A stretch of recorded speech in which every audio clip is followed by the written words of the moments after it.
Good morning, welcome. I'm Michelle Fideli from First 5 Marin Children and Families Commission.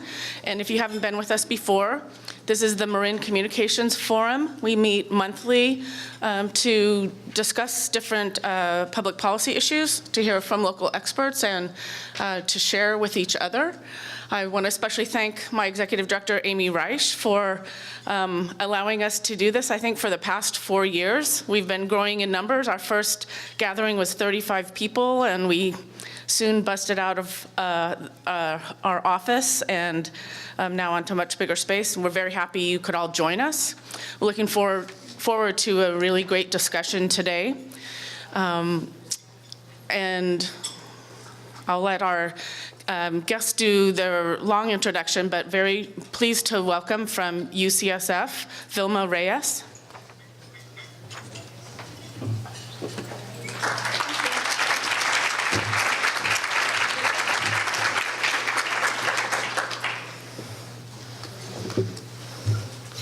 Good morning.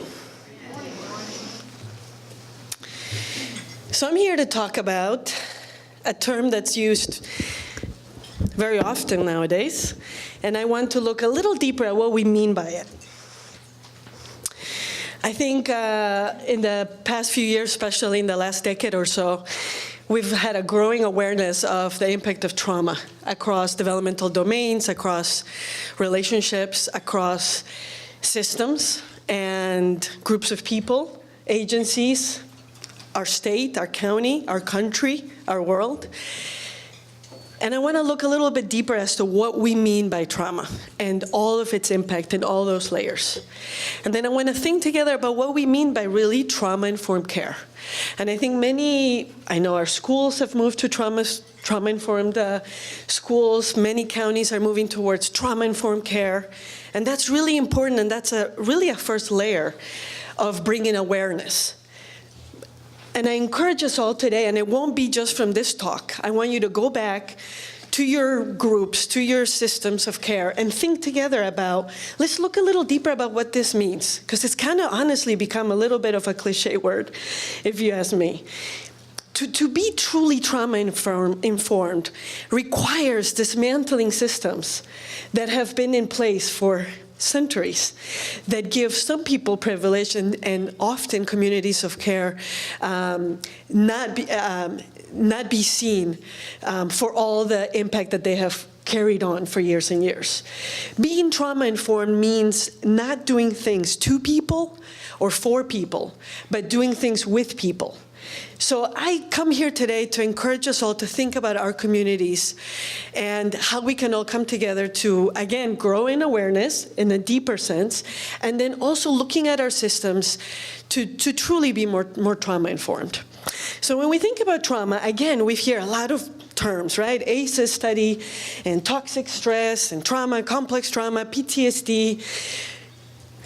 For the sake of today, I want to encourage you to think about trauma in a continuum, which the growing body of literature is moving more towards thinking of this as a relationship between the systems that you have in place to be able to buffer and to be able to come together and sustain and support and heal, and the insult at hand.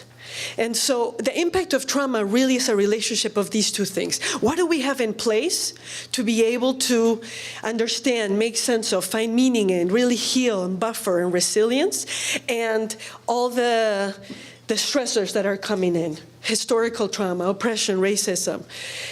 What is the relationship between those two things? And so trauma really is a continuum from a normative developmental stress that we all experience on day to day, moving more to what's more costly stress, and on to traumatic stress. Now, I think many of us, this might be quite intuitive. What do we mean by traumatic events? I include a list here because I want to think more deeply about what we mean by events, including witnessing, experiencing separation in early childhood as a result of immigration, incarceration, and many of the things we're seeing in our world today. That is, for a child in birth to 5, being separated from their parent in an abrupt, stressful situation, is the closest thing you can get to trauma, and if you ask me, the worst torture I can imagine experiencing as a parent. So we need to think more broadly about what we mean by trauma. This is trauma happening here in our backyard every day in the communities we're working with. I include here a distinction between single trauma and complex trauma because in our field, in mental health, for a long time we were thinking of trauma as single incident. That's how PTSD started, looking at people that were coming in from Vietnam and thinking, what about an exposure to trauma as an adult? But since then, we've learned more and more about what we see here day to day, which is more developmental trauma, complex trauma, which is multiple exposure to different types of trauma, often in early childhood, and often causing a much more insidious and pervasive impact to development and relationships than what we had known when we were thinking of trauma as a single incident. So there is the PTSD criteria, which has recently changed and improved a little bit, and that now includes more dissociation and more awareness of 0 to 6 subtype. There's that definition, but I think what I'm talking about goes way beyond. That there's something that's not quite captured in that when you are repeatedly exposed to traumatic events, especially in early childhood, what it does is it changes the template of all future relationships. It gives you a coding of what you can expect of future relationships and what you can expect of yourself, who you are, your sense of identity, and your sense of self in relationship to other. Now, when I think about what we have survived as people, it is amazing that we're really equipped with quite a wise system of protection, right? Our fight, flight, and freeze response, all that the changes in our biology in the moment that we feel threatened or experience threats. What happens, though, is this protective system is meant to be temporary. It's supposed to help you survive the moment and then return to a calm baseline. For many of the people that I work with and that you work with, or maybe people here in the room, because we're all one community, there is no calm baseline. And so what happens is this changing our system that is designed to be temporary and becomes instead a chronic way of being, what happens is that there's a breakdown in our stress response. And in this breakdown, it hurts our ability to regulate internal states over time. So if you look at trauma-informed care, if you were to summarize decades of research of trauma-informed care, a big cornerstone in that is emotional regulation. Why? And relational healing. Because relationships and the ability to regulate your feelings are the two main things, in my opinion, that are impacted by complex trauma. These 3 words, if you take anything out of what I say today, write down these 3 words. Trauma affects and overwhelms the system that gives people a sense of control, connection, and meaning. I've been doing this work for over a decade, and I can tell you that almost any intervention that you're looking at that is supposedly trauma-informed has to give people these 3 things. And any role that you're in, whether you're in policy or community leadership, mental health, and education, and any role that you're in, if we can help towards giving people back a sense of control of their lives, control is ripped away when you've experienced trauma, a sense of voice and choice, then you're being trauma-informed. Are you helping people find connection? Connection. The community heals among itself if we provide the space for them to do it. People need a sense of connection, a sense of, I am not alone, I am not the only one experiencing this. And then lastly, a sense of meaning. What is the story of their family, of what they've been through? What meaning are they making out of it? And I can tell you that in early childhood, the pull to pretend that they don't know, that they were sleeping, they don't understand, is so strong. And I understand that because as a parent, there's nothing more painful than imagining that your child has been hurt. But if we don't help kids find a sense of meaning of their story, then they will be left with their own conclusions of what happened and of what that meant when mommy had to leave and left me with grandma and crossed thousands of miles to go to the US. What did that mean? Did she not want me? My reject. If you don't explain to people and help them come together again after a separation, and that's just one example, then children are left with their own explanation, which is often riddled with guilt and shame. And that's another thing that trauma does. It isolates. It makes people feel like they're the only one and that it must be their fault. So sense of control, connection, and meaning, huge. Again, if you take anything, think about those words. In any role you're in, what am I doing today to help communities be able to restore these things? Now, for children, the impact of complex trauma is in even another level, in that this protective system completely disintegrates, because these systems that we're equipped with fight, flight, and freeze aren't sufficient to help them be safe in an environment in which they're often both loved and feared by the same person. And it's so complicated for children as they're trying to develop a sense of self and other.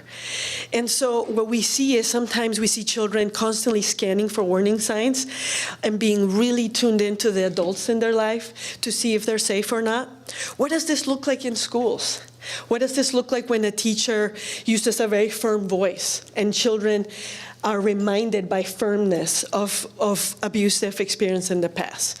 So again, everything that I'm imagining, think about what this looks like in the context of day-to-day life for children and families. This frozen watchfulness, and again, they try to regain control of their situation. If they don't have an explanation, they will construct a sense of meaning. So if adults aren't helping kids find meaning, they will create a system in which they blame themselves, and it must be because I was bad. We also know that, and we have a lot of research that supports the changes in the biology of the brain as a result of trauma exposure, especially in early childhood, where the grand majority of our brain development is happening. And so here we have a PET scan of 3-year-old boys, the one to the right that had been exposed to abuse. And you see the big differences in especially the parts of the brain that encode relational knowledge, affect regulation, which are all the things that we see impacted in our kids today. Another thing we see about brain research is that the blood flow of our brain changes the moment that we feel threatened. And so part of this stress response, not only does it change the biology of our body, which impacts our health and immunity and all these things, but also impacts the blood flow in our brain. And what it does is it prioritizes the part of our brain that really need to stay alert to survive. So it's breathing, I'm pointing this because the reptilian, like breathing, stay alive part of the brain. In expense of the part of the brain that's the prefrontal cortex, where most of the things we need to be successful humans in this world live, which is being able to make good decisions, being able to reason, logic, all of that lies here, which is higher order function that you have no access to when you feel threatened. So because when we're afraid, we have no access to this, what does that mean for a 3-year-old in preschool who is throwing chairs at a teacher and is maybe getting, yelled at for throwing chairs? How can we understand his behavior if he's feeling threatened? And sometimes it's hard to tell what it is that was the traumatic trigger. But if you want to talk about being trauma-informed, we have to think about traumatic triggers. So how do we understand behavior? How do we understand children's behavior? And even if it doesn't make sense to us, because we don't have the story, it makes sense to the child, and it makes sense in the context of their life and their story. So if anything, I encourage us all to stay curious. If you don't understand a behavior, whether it is from a parent that maybe is disengaged from services or expressing a lot of anger, disappointment, or a child that is throwing chairs and it's at risk of being expelled from preschool, no matter who it is, stay curious. Because if you don't understand behavior, then there's more to the story you don't know. And so how can we use this brain research when we're working with kids and parents? All parents, no matter what they do, which sometimes to us maybe doesn't make sense or we might feel judgmental about, there is a lesson, there is a teaching that they want to teach. They want their child to be more protected. And I use this brain research to talk to parents about, when a child feels afraid, they're not able to learn. They're literally not able to learn what you're trying to teach them. So how can we move toward or move away from fear-based discipline methods or fear-based systems? Because fear does not mobilize change. Fear is the opposite of that. Fear and the biology of fear freezes people, makes people feel threatened. So the brain is essentially wired for danger. So kids who have been exposed to trauma, their brains are wired for danger. There's a lot of research here. You can look at Bessel van der Kolk, a lot of other people that talk about muscle memory and pre-verbal trauma. Just because a child might not have language associated to what happened to them in infancy doesn't mean it doesn't impact them. It's in their selves. It shows up in some way. And we see it time and time again in our clinic. We offer treatment to children who've been exposed to trauma. Many of them show up when they're 4 years old and they experience the trauma in early infancy. And they might not have a verbal recollection of it, but they show us in their play, and they show us in how they relate to others that this did impact them. So then how do we rewire the brain that's already been wired for danger? Because all of this research sounds kind of gloom, but there is so much hope in this research because all of us here are interested in early childhood. There's so much ahead of them, in which we also have research that show that the brain does change. We just right now are analyzing data in our clinic that looked at telomeres, the little tails of the DNA that shorten with stress. And we are able to make an impact on biology. Brain cells are able to heal. You can make new connections. And how are those connections made?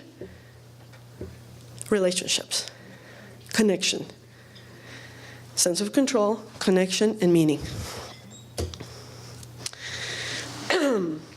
We don't have a lot of time, so I'm gonna go very fast through some of these.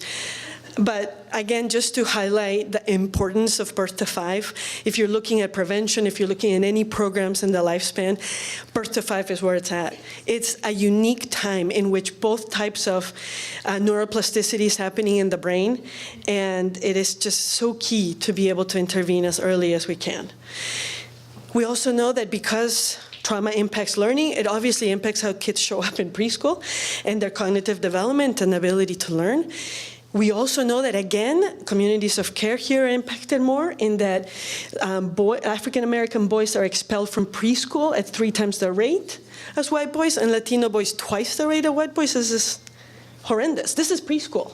What message are kids getting in preschool about their ability to be successful in the world, and how are communities coming together or not to, one, understand their behavior and be able to respond in a really trauma-informed way? Trauma, we know, is linked to impulsivity, aggression, a lot of the things that kids are showing up with. So what does this look like at school? And what is happening to those kids at school? Most behavioral manifestations of trauma are misunderstood. And what you'll hear from providers or teachers or parents might be that they're defiant, that they're aggressive, and what they are not seeing is the rest of the story. So now that we've kind of sat with the bad news in a way, let's move towards, well, what are the mediating factors? What are these buffers? Because we talked about trauma as a relationship between what's happened to you and what you have in you to buffer from it, right? And most of the time, we can't change what's happened to people's lives already. But we can change how do we build systems that can buffer these adversities. So a lot of these mediating factors that we know of in the research are pretty intuitive. The closer you are to the abuser, if you've experienced abuse, the worse the outcomes, the higher the intensity and invasiveness, the worse the outcomes. If there are losses associated with abuse, a lot of things are kind of intuitive, right? Age of first trauma exposure might not be as intuitive. It's actually the opposite as most people think. The earlier the trauma exposure is, the worse the outcomes. The more vulnerable the system is to be able to buffer the insult at hand. Something interesting here, though, that I think is really promotes hope for me at least, is that the best predictor of outcome for children following a traumatic event is the caregiver's ability to cope with the trauma. We all here because we want to help kids. If you want to help kids, we have to help their parents. The type of model of therapy that I do is parent-child psychotherapy, because we believe that the parent's relationship is the vehicle to restore all the things that have been impacted by trauma and to restore healing, relational healing. I don't want to be the person that the really fun, great grown-up that helps a kid feel better in a 1-hour session. I really believe that's the parent who because both the parent and the child have been impacted by the trauma. And the parent also needs to feel like they can regain that protective shield and be the person for their kid. So we need to think about family-based interventions. We need to support parents to be the parents they want to be, because the kids have the parents for the rest of their life. They're assuming there are a lot of other circumstances with termination of rights and other things, but for the majority of cases, if there is a caregiver in the picture, we need to support that caregiver and not just be the savior ourselves. I really believe in the family. Interventions. We know that young children develop in the context of relationships. We can't look at a child in a vacuum. We have to think about the context in which they came in, that primary relationship. How much time do I have? Can I give her an example? 5 minutes? And then questions. Oh, maybe I won't give you that example. Okay. So I really think that the place is just to do like take home. Where's that? The place to help kids is here. It is that parent-child relationship. And for so many of the children that I work with who have been separated from their parents for many reasons, it is so important to help parents and children come back together and be able to create that connection and that sense of meaning together, because then you're helping 2 generations. Many of the caregivers have experienced their own interpersonal trauma. I predominantly work with the immigrant community who have experienced a lot of trauma before they even make such a courageous journey to come here. And they really need help to think about what is the story that they are carrying with them, and how do they help their kids now understand and restore and move forward from that, and how can they get support from their often untreated PTSD symptoms from what happened. Oh man, so much. Okay. So in summary, we can confidently stand by these 2 things. There's a lot of research that backs this up. You can say this and you are backed up. I bless you. You can say these things with confidence. 1, children need a stable relationship with a primary caregiver to develop a strong foundation with healthy development. They need this. 2, high and persistent levels of stress is toxic to the brain and development, and has serious negative consequences on their health over years, over their lifetime. So if we know that these 2 things are true, how can we apply this to the current immigration policy today, where children are being forced to separate from their parents? What are we looking at? There is no question that this policy is causing deep and long-lasting damage to both parents and their children. So I encourage us to think about the communities right now who need us the most, and thinking about what is the impact of historical trauma, of constant state of fear. Because when you're, especially in early childhood, and I know you know early childhood development, you need this myth that your parent is stronger, wiser, kinder, big, and can protect you from this big, scary world. What happens when that's stripped away from you so much earlier on because of all these things? So what happens when you're a black boy and you see people that look like your dad and mom be arrested for no reason? Does that help give you a sense of safety and security in the world? And what happens when you're a Latino little girl and you see that your mom's afraid to drive or answer the phone? And so I just want to think about what are these, how can we buffer the primary relationships that will keep our kids healthy and safe? And how can we look as a community to the communities most impacted by all these things, so that we can create systems in place that truly support children and families? Lastly, we are much more than the traumas we've experienced. So this talk isn't just about the impact of trauma. I really want to encourage us to think about healing and post-traumatic growth and resilience. I have my deepest respect for all the families I've ever worked with, and I'm always amazed by the strength of the human spirit. I mean, like, how can you be standing? We cannot help families if we can't look at that, because every story has hope and struggle, hope that comes out of the struggle. I mean, for immigrant families, you at least have two things off the back. One is that you're a hopeful person because the horrific things that they're fleeing from happened to many other people, and some thought that something was better somewhere else that was worth the risk of the journey. So already you have hope, and you have courage to do that. And so, and I don't just mean immigrant families, for any of the families you work with, train yourself to look at the hope, to look at the strength. If we don't do that, we're doing families a disservice.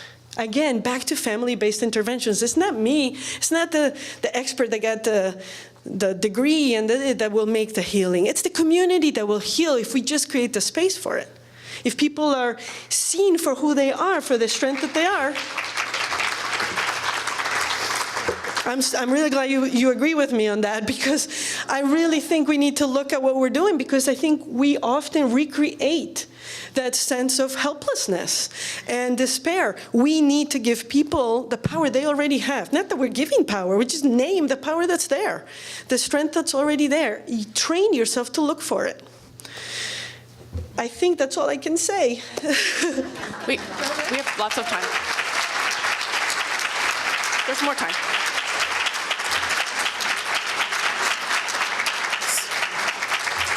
So we do have more time. You can address some of the things you wanted to get to during questions.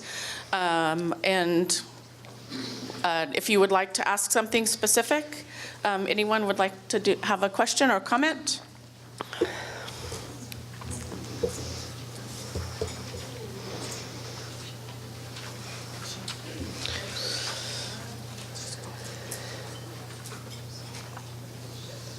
So we have one here while you're getting settled. Hi, my name is Elisa, and I'm here as a community. I'll stand. I'm here as a community who is concerned. What would you say for a parent who has gone through the trauma and wants to get help for their child, but is in denial of their trauma? Of their own? Their own trauma, yeah. So I have a lot of friends who are young moms who have gone through their trauma relationships and don't know how to rebuild it through their child. I've had my own experience. Yeah, I don't.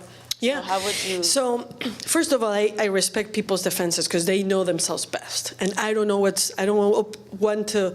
They might have a can of worms, as they say, that they know that they can't look at and be able to function day to day. So, I also know that avoidance is a big symptom of PTSD, and I also know that people often experience a lot of relief and healing from finding meaning in their story, but I never push for that story because I also respect their defenses. What I have learned, though, is that people are willing to do so much more for their kids that they're willing to do for themselves. And so in the type of therapy that we work, in which we primarily are focusing on the child, but we do learn about the parent's story as much as they're willing to share us. And we tell them, I care about your story too, because what you've experienced impacts your parenting. And your kid might do things that remind you of your own childhood. So I care about those stories and I would like to hear them, but if you don't want to go there, that's fine. And I have gotten referrals for parents that other community agencies refer the parent for the child, and they tell me, I don't know, that parent might not engage. They no-show, for their own therapy all the time. And I say, thank you for telling me that, but I'll try to pretend you didn't tell me that, because I have noticed that you might not be able to, you might not think you can do something for yourself, but you will show up for your kid. Because lean on the love, like the parents' love for their kids is so much bigger than their trauma and their pain. And I have seen many parents show up for their kids, and then as they're helping their kids, they kind of heal themselves a little bit, and over time, and as you build trust that you have to earn, they might say, this kid reminds me of me, or when I was his age, this happened to me, and I can't stop thinking about it. And then we work with what shows up. And so we don't push people, it's kind of a dance, I had a supervisor tell me, almost all wounding happens in the context of relationships. And because of that, almost all healing, or all healing, has to happen in the context of relationships. So it's very relationship specific. You may not feel like you can build trust with this provider, but you might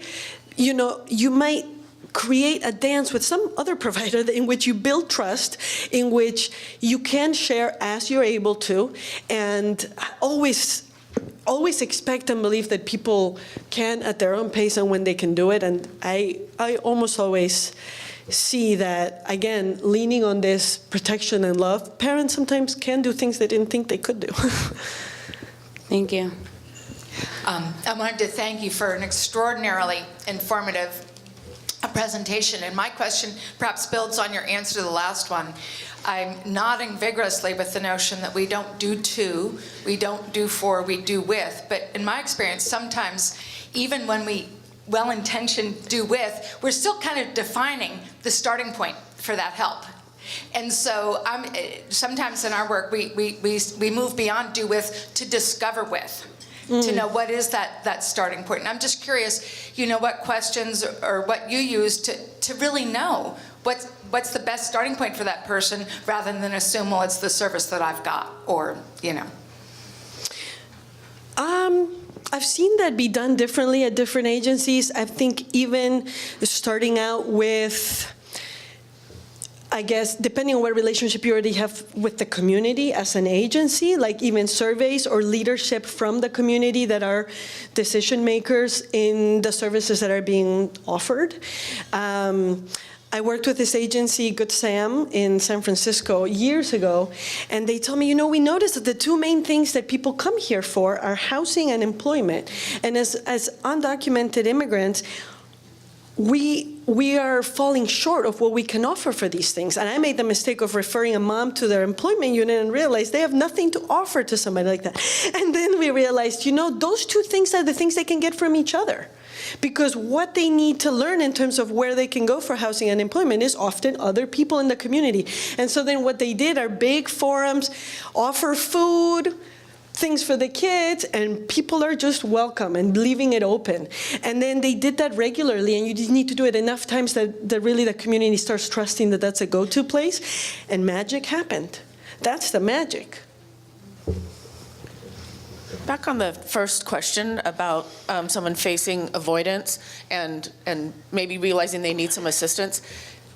If they are in avoidance and they're not going to take that big step for professional mental health services, how do you first encourage, like if they feel that's, like I'm not going to see a psychiatrist because they have some vision of that, what's the first step to encourage them to get assistance? Is there another way of referring to it? Encourage them to come to a group discussion? What would you say? I'm of two minds about it, so I'll tell you both. I think there are, I don't want to impose that like mental health service is the thing for everybody or that that's what people need, because I think, again, a lot of healing might just come from groups and bringing the community together. At the same time, and I have done things where we call it cafecito, and we don't put the word trauma in there so that it seems more approachable for people, and that does work. And I also don't want to think of people who have struggled with so much as so fragile that I have to walk on eggshells around them. I think if I help define what it is, I can maybe take away some of the stigma of mental health, because once people know what I mean by it, I don't want to take away from all this body of language and literature and knowledge and healing practices that are available because I'm wary of using a word not to scare people. People aren't that easily frightened. People have struggled with so much and are strong and can take new information and see for themselves whether that fits or not. So I go both ways. Sometimes I'm like, well, if that scares people, let's call it something else. And then sometimes I'm like, well, wait a minute. I believe in transparency as a way of trauma-informed care and equity. There's nothing that I know that I won't tell you because I don't think you can hear it. So call it what it is. And trust that people can learn a new term in a different way and then understand that maybe that is them. And then feel validated that oh, that is me? And there's others that have experienced it? I mean, we know that 84% of people that walk into a community health clinic have experienced trauma. This isn't just And also 74% of people that have experienced trauma don't develop PTSD. So this stigma of like trauma means that it's a clinical condition and that only some people have experienced. The ACEs study broke that. We learned that actually we've all experienced some ACEs, and we're all in this together. And maybe if we just call it what it is, maybe more people can connect that is what happened to them and can own it and can, so anyway, those are all my thoughts on that. Vilma, fantastic speech. I could listen to you for hours. You put so much into so little time. My question is in public education. We've been trying for years to move that needle called the achievement gap. And whoa, look what's happening now. Family intervention, family education. When we do that, it starts to close. We're getting better results with that, which interfaces directly with what you're telling us here. My question to you is, do you have any ideas for us in education on how to design programs to deal with exactly what you're talking about, the support for the parents, and how we can do more and be more effective? We kind of just stumbled on it, and now you're explaining it. And as just a side note, if you could give me some examples, because I think I know everybody here's a professional, and I'm not, but microaggression, what are examples of that? But if you could answer the first one, I'd appreciate that. Thank you. So I've consulted with schools over the years, and we have learned that schools that have mental health consultants as part of their administrative team that provide teacher education and trainings on the impact of trauma on learning, those schools have a lot better outcomes. So that's one thing you can do, is to bring that information to the table in a way that's really integrated. Because one thing I've noticed in my years of consulting with the schools is that all schools I know in Oakland and San Francisco, and I'm not as familiar in this county, have moved towards supposedly all trauma-informed care. And what that has meant is that they have turned these symptoms that were really punitive into, and they have changed the language, but it's the same system. So the way that they respond to children's behavior is still the same, but now they call it something else. So then instead of timeout, it's the feelings corner, in preschool. But it's still used the same way. That it's still punitive. It hasn't really changed the system. So what it takes to really change the system, to look at behavior in the context of trauma, then you would respond very differently, right? If you have 7 kids referred from the same classroom, is it the kids? Or is it the culture? Is it the culture of the classroom? So I think to change systems requires from the inside out really a dismantling of where are the how are you really restorative? Restorative practice is another term. Many schools are like, oh, we have restorative circles. That's great. Restorative circles have found to be associated with great outcomes, and that you're looking at accountability in a community-oriented way instead of a punitive, you did this and this is your consequence. So great, circles are wonderful. But then I've seen in some schools, circles is really just a lot of people doing that, the same thing they were doing before, but now it's everybody around you. A true restorative circle means that the student can also have a voice about what was the rupture, what was underneath the rupture, and how can we really repair. So to change schools from the inside out means to look at voice and choice in the students, to really be restorative, to really look at equity and microaggressions and all these things in a way that is truly transformative. And so the way you'd respond to students' behavior would be very different. And it should be, if you're truly restorative. I feel like that question can be answered, I can take a whole hour just answering that, but. Okay, one more question here. Yep. Thank you. My name is Clement, and working with schools, so it's just a piggyback on that. And one of the things about inviting the change for those that might have some of those blocks, we talk about modeling or going first, just naming it for oneself in the process. And what you were just talking about, that arc within schools, that's what I do professionally, is really about sort of moving from that behavioristic lens. A lot of the systems are very behavioristic versus humanistic in what we're inviting in the relationships. And my question is, how do you help encourage the adults to hold that tension, because what we're asking of them, given what systemically is happening to them, 28 students who are overwhelmed, of course they would like to respond in a much more nurturing and present way, maintaining that relationships, but there's some functional stressors given all that they have. So any advice or? Two things. Anything there? Yes. Thank you. One is that I've encouraged administrators or schools to think of these as not two competing needs, academics and mental health. They really are the same. If kids feel secure and then they're able to learn.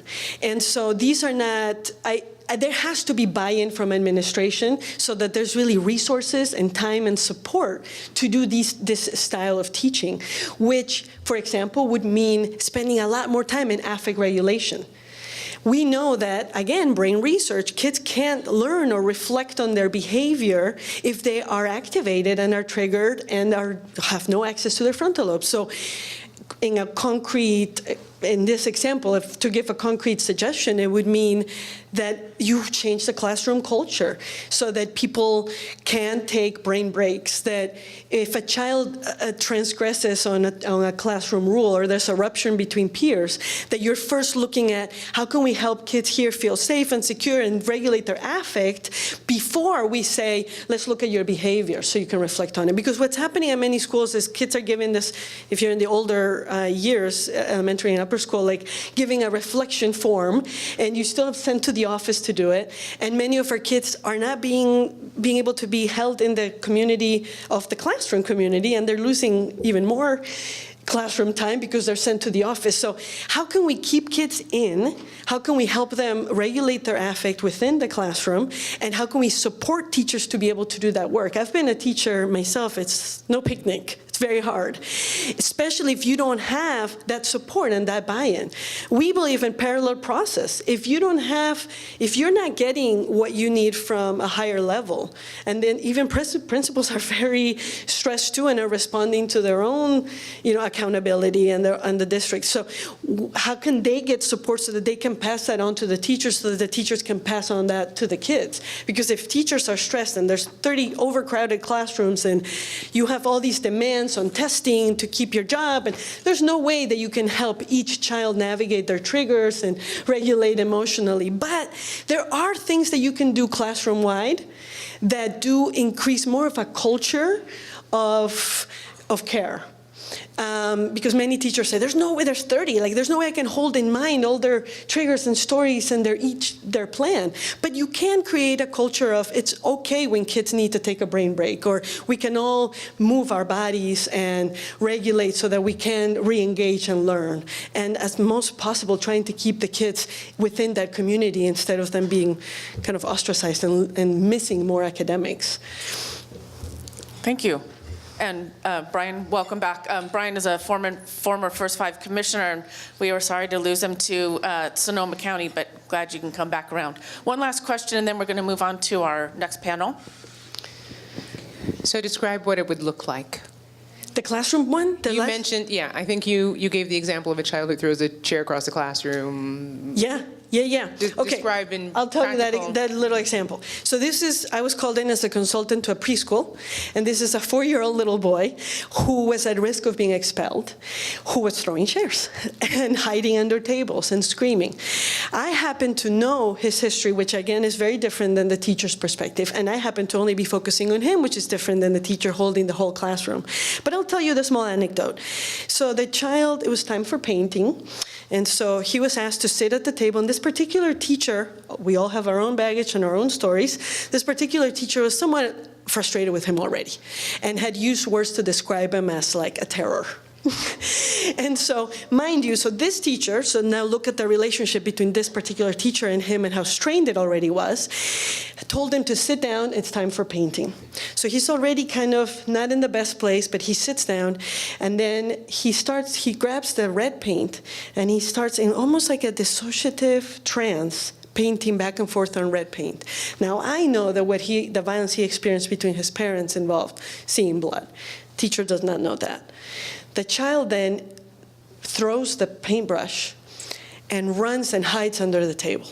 Now, to me, It's clear he felt triggered. To the teacher, this was a transgression. And another example of how bad he was, essentially. I mean, and she would say, I'll call him Pepe. Pepe, I already told you, you need to sit down. So she reaffirmed the rule, sit down.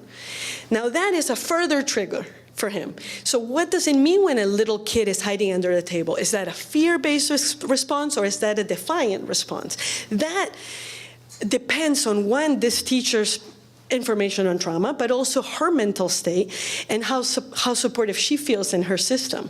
Because I don't want to vilify the teacher. I mean, she also wasn't getting enough support and was so frustrated by this kid. So then she added the sitting down. This kid then becomes further triggered. He gets out, he takes out a chair, and indeed, he throws the chair at her. And she looks at me and says, see, I told you, it comes out of nowhere. I can't deal with him. So I want to give her credit. To her, it comes out of nowhere. But all teachers can have this kind of basic assumption, as all providers, that if you don't understand the behavior, it means you don't have the whole story. So because there was a mental health consultant in this particular classroom, I could partner with this teacher.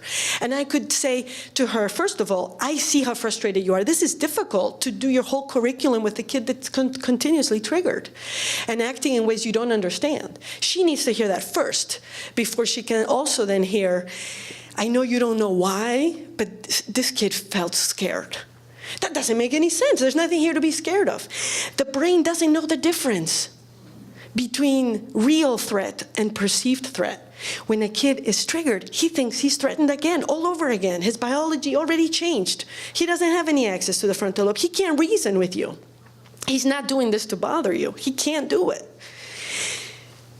And so then the teacher can then engage with me and we can partner together to help this kid be successful in the classroom. And thankfully, because he was also getting services for therapy aside from my consultation to the teacher, he was not expelled and we were able to contain him in this classroom. But that's not the story for every kid.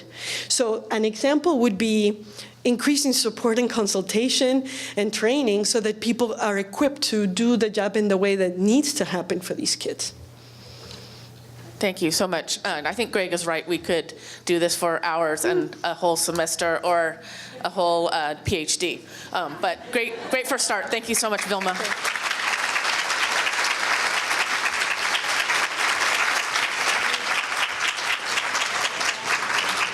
If I could invite our panel from Marin County to join us. Yeah. Good morning, everyone. My name is Brian Robinson, and I'm representing Marin County Behavioral Health, particularly Marin County's Children's Behavioral Health, and for the purpose of our system of care that's ages 0 to 26, actually 25. So that covers everything from early childhood mental health to school-age youth, teenagers, our transitional age population, and our soon-to-be early psychosis program. Michelle, Amy and I started talking about this presentation many months ago. I wear my green ribbon in honor of Mental Health Awareness Month. So we come in the spirit of informing ourselves and trying to decrease stigma in around mental health issues and to educate ourselves and learn from each other. I just want to emphasize one thing that Dr. Reyes said. There's always hope. The message we get from youth is they are more than the bad things that have happened to them.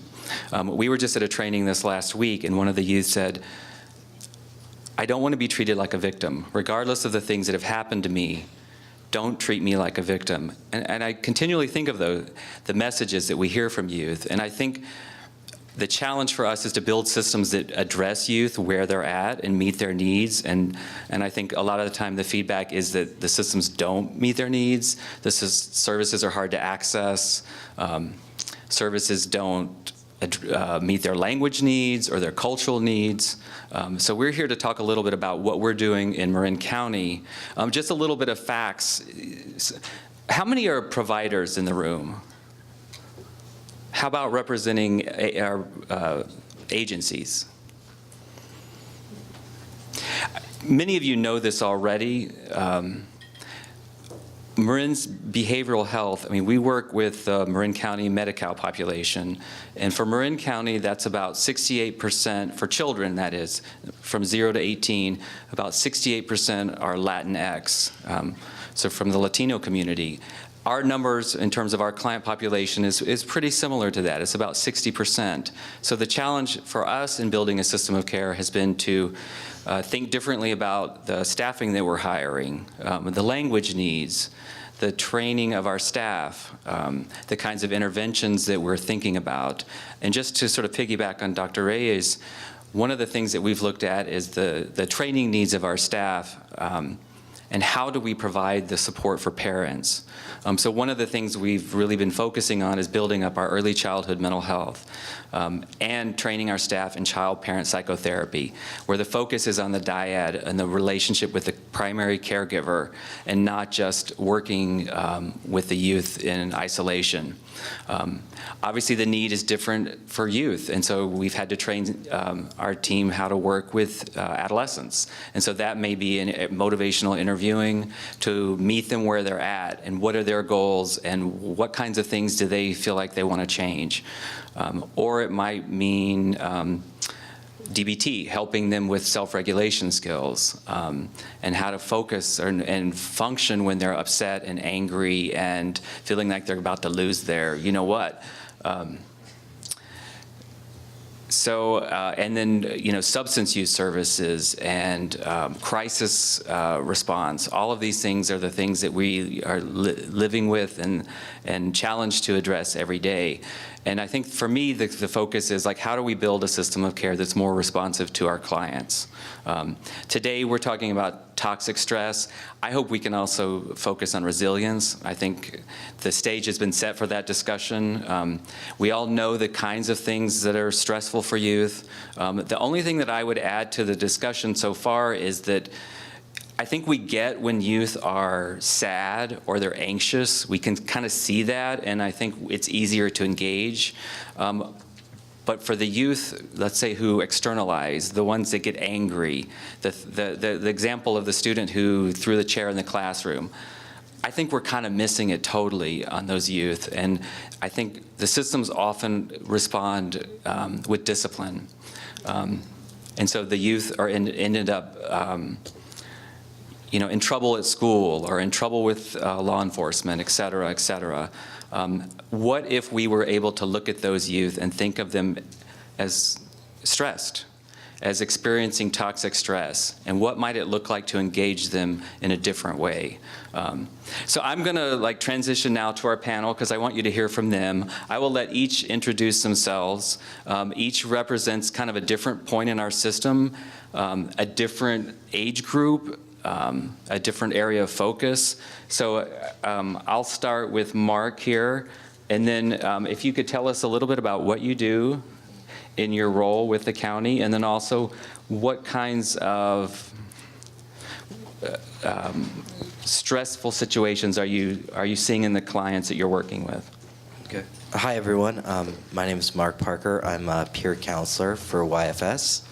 I myself personally have navigated the system before and have a history of being in and out of a psychiatric institution.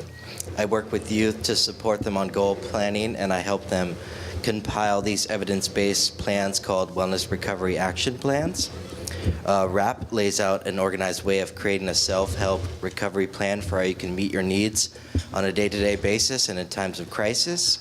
This could be very useful to youth in their own recovery and could be modeled to other peers. My main role is to share my recovery story with youth to instill hope, showing that recovery is possible. I use a strength-based approach. I let the youth navigate their own journey.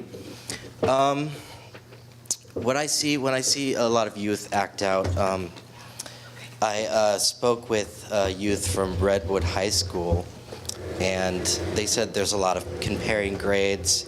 I work with 16 to 25, pressure to do drugs, how many likes do you get on social media? And when I was asking them how they express their stress, a lot of them told me they give up and they party, even though they have obligations like tests, and they just avoid. So that's what I've seen and heard.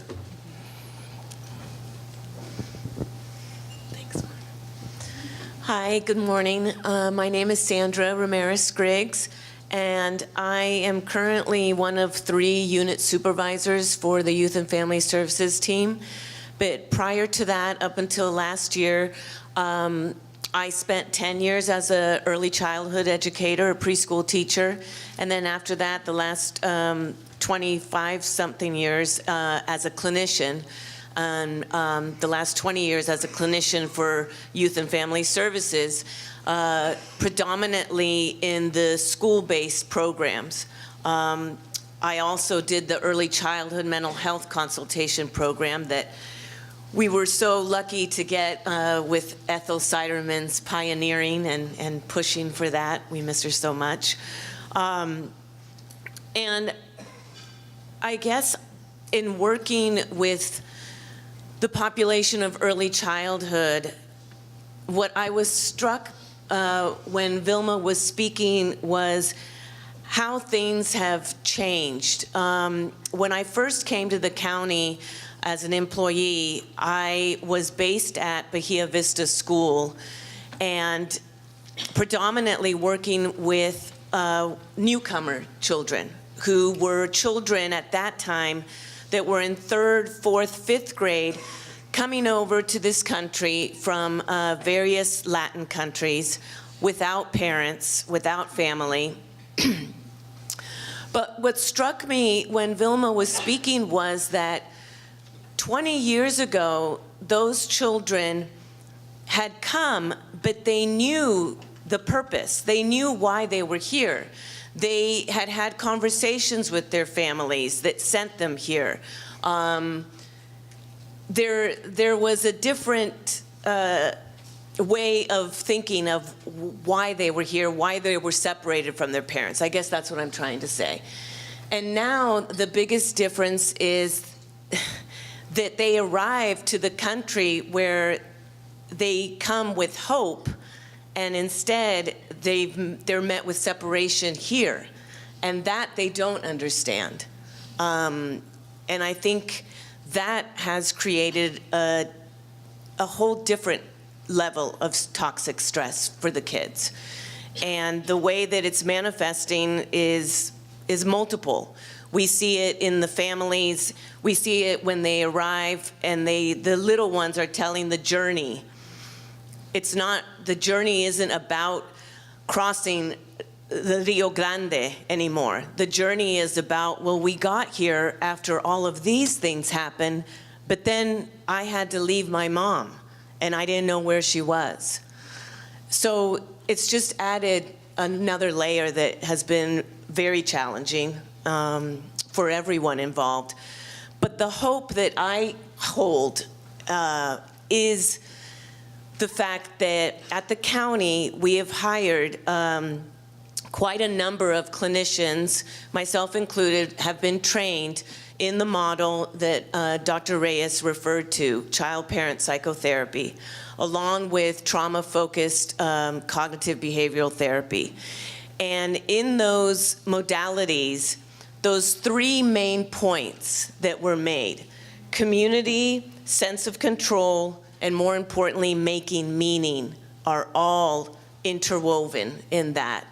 And so that has given me a lot of hope that there are quite a number of clinicians now trained and able, working with 0 to 5 particularly, but also with our teens and our latency school-based age kids. What was the other question? Sorry, I got on my little. That was it. That was it? Okay. All right. Well, this is Debbie. We'll come back to you.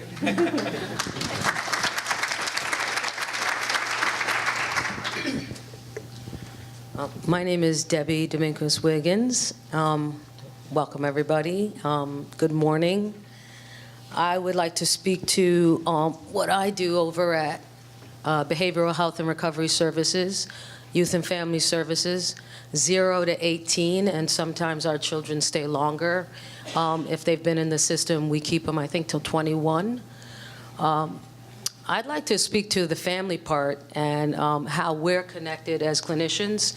And when Brian asked if who in here is a provider, I was just at another conference and they asked the same question. So this question keeps coming around. And I raised my hand at that conference as well as this one, because as a family partner and a community-based advocate, I think that we're all providers.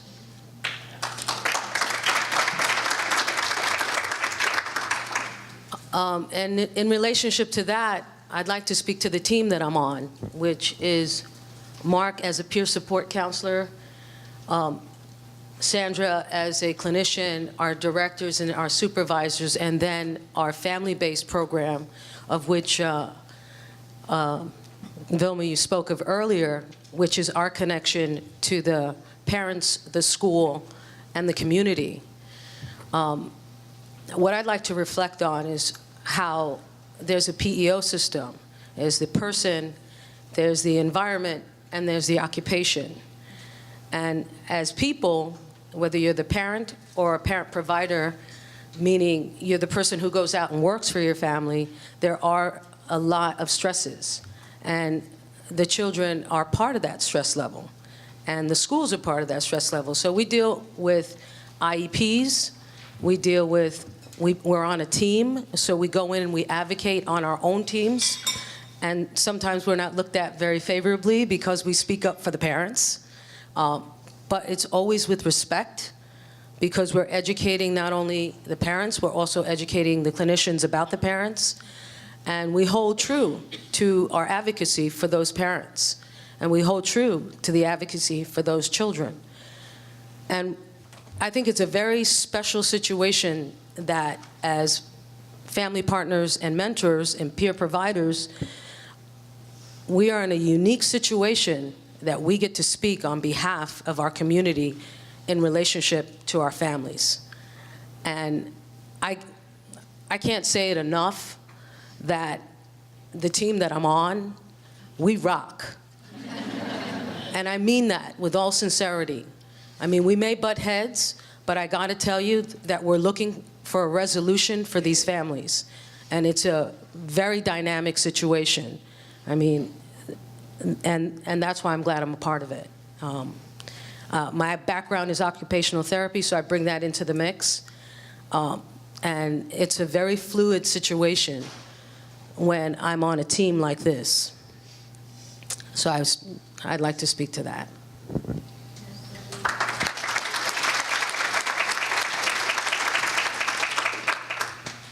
Debbie, you mentioned recovery services, and could the panel just discuss that a little bit, the services that the county offers for alcohol and substance abuse and how that affects a family situation and how you deal with it? Who wants to fill that one? Well, I think we could all speak to that from our own lens. If I'm speaking on behalf of family partnership and on behalf of advocacy and mentorship for children, as Mark stated earlier, kids are using to numb themselves, and parents are using as well. So you get these dual diagnoses because of the use, and my colleagues can speak of the rest. Here we go, here's another one. Yeah, like I said, I do these wellness recovery action plans, and they're very strength-based. So I let them take the lead, and it's all about them. And in the instance of substance use, I have a harm reduction approach, and we're kind of just looking at what stressors they have and creating action plans for it. You know, limiting a six-pack to a few beers a day makes a difference. I don't have a substance use background, but I am trained in wellness recovery action plans, and that actually helps a lot with them too. Yeah. But I see it all the time, you know, and I'm not gonna, you know, tell them don't use. So I let them, when they're ready. I support them in whatever they want to do. Yeah, I think I would just add, excuse me, in talking with our team of clinicians, what we're finding is just that the harm reduction model works so much better. Part of that, though, is just recognizing that the mental health issues and the toxic stress, the stressors that they are chronically living with, are what's driving the substance use.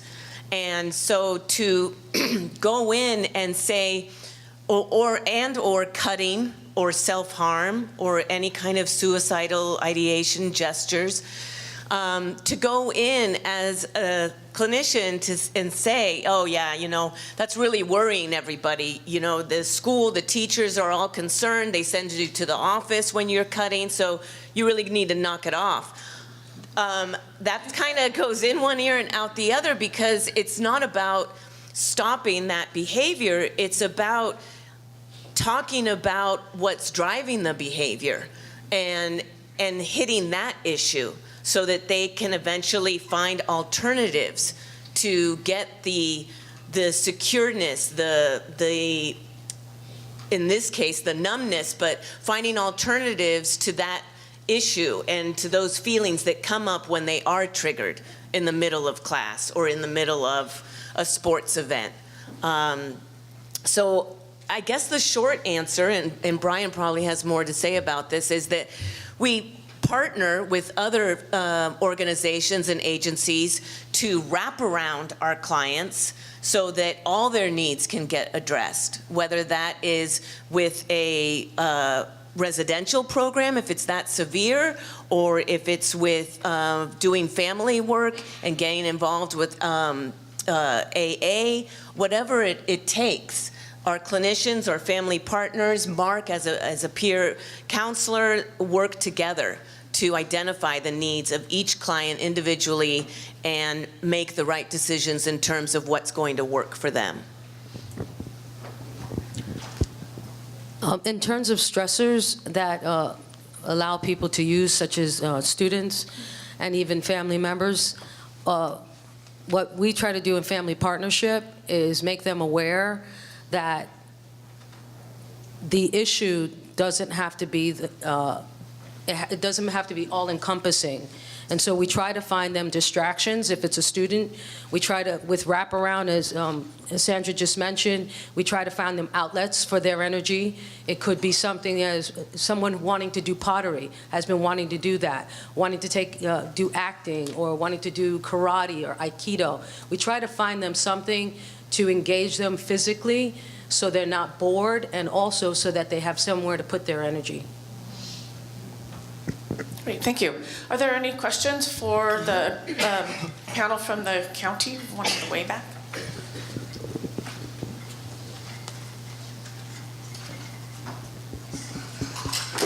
Hi, I'm in private practice. I'm a social worker at LCSW and also a school counselor. I use it for consultation and helping families who have difficulty in getting services for their children, especially in the foster adopt situation. So a lot of the families I work with are white, and I'm not exactly sure who's supposed to provide services because, for instance, they may work for the federal government and have Kaiser. So do you link with private practice people and Kaiser? Because these people are falling through the cracks and their kids are doing very serious things to the family and to themselves. And the school system is just very confused about how to handle.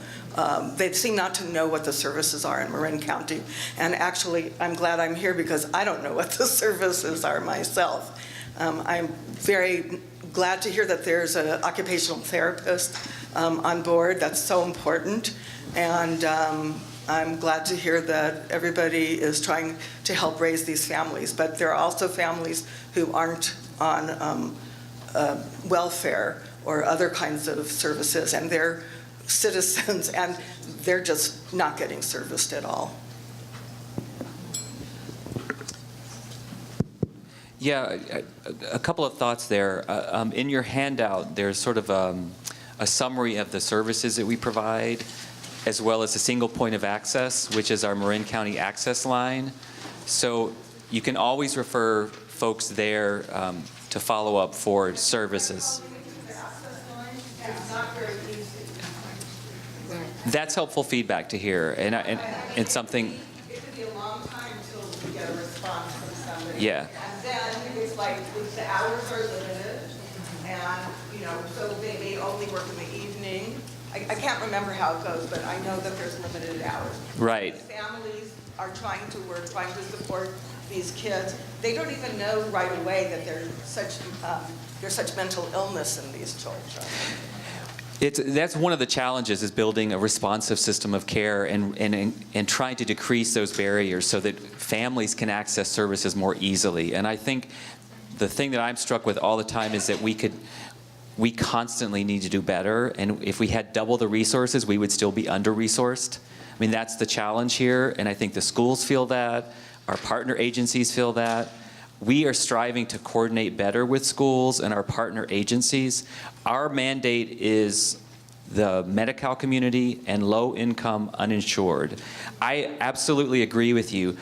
Families that do not have private coverage or that don't qualify for Medi-Cal are really falling through the cracks, and there aren't enough resources for those folks.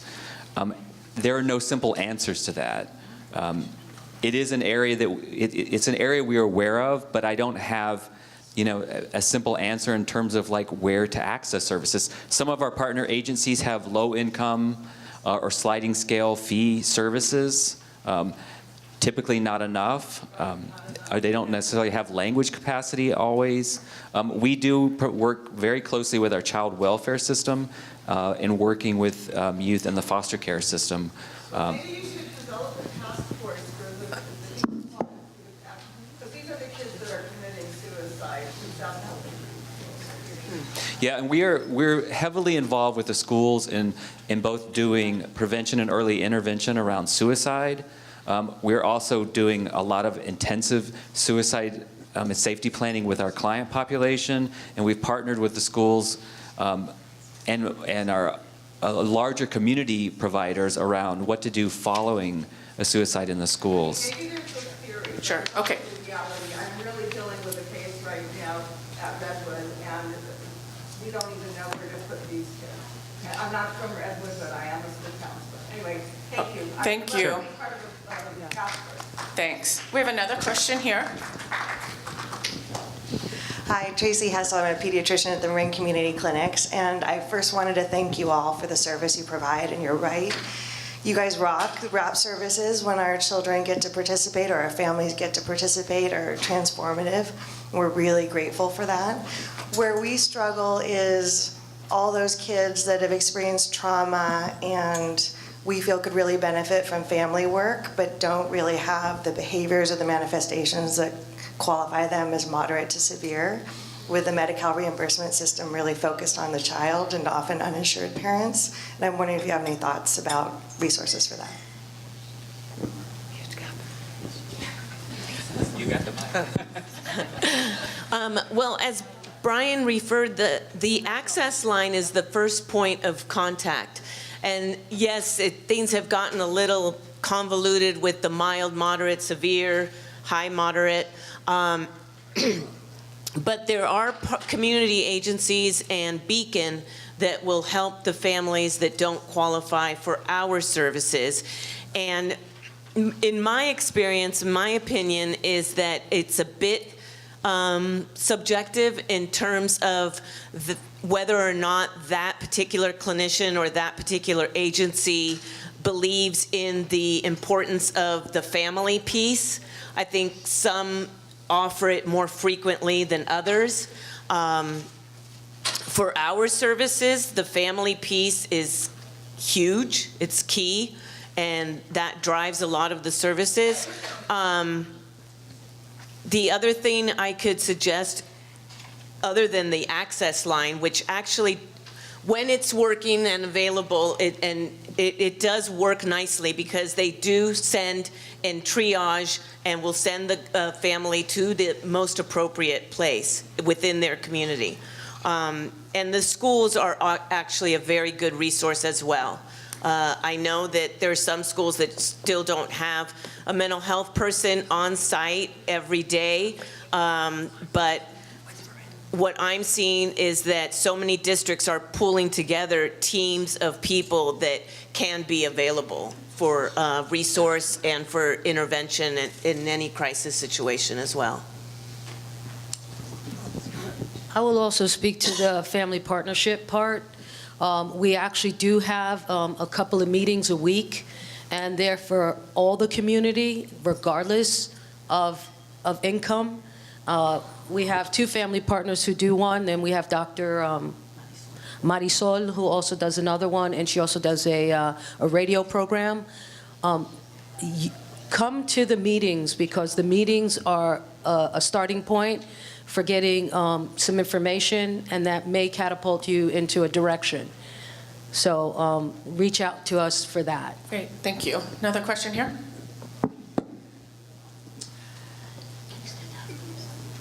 Okay.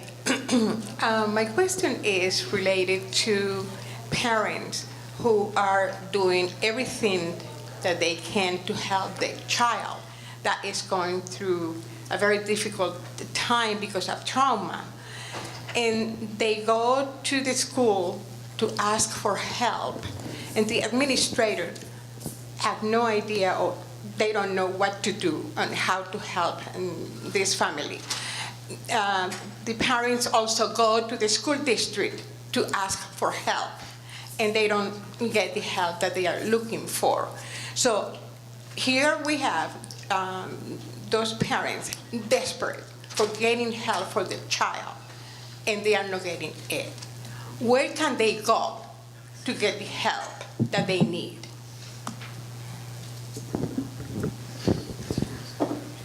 Pass it to the boss.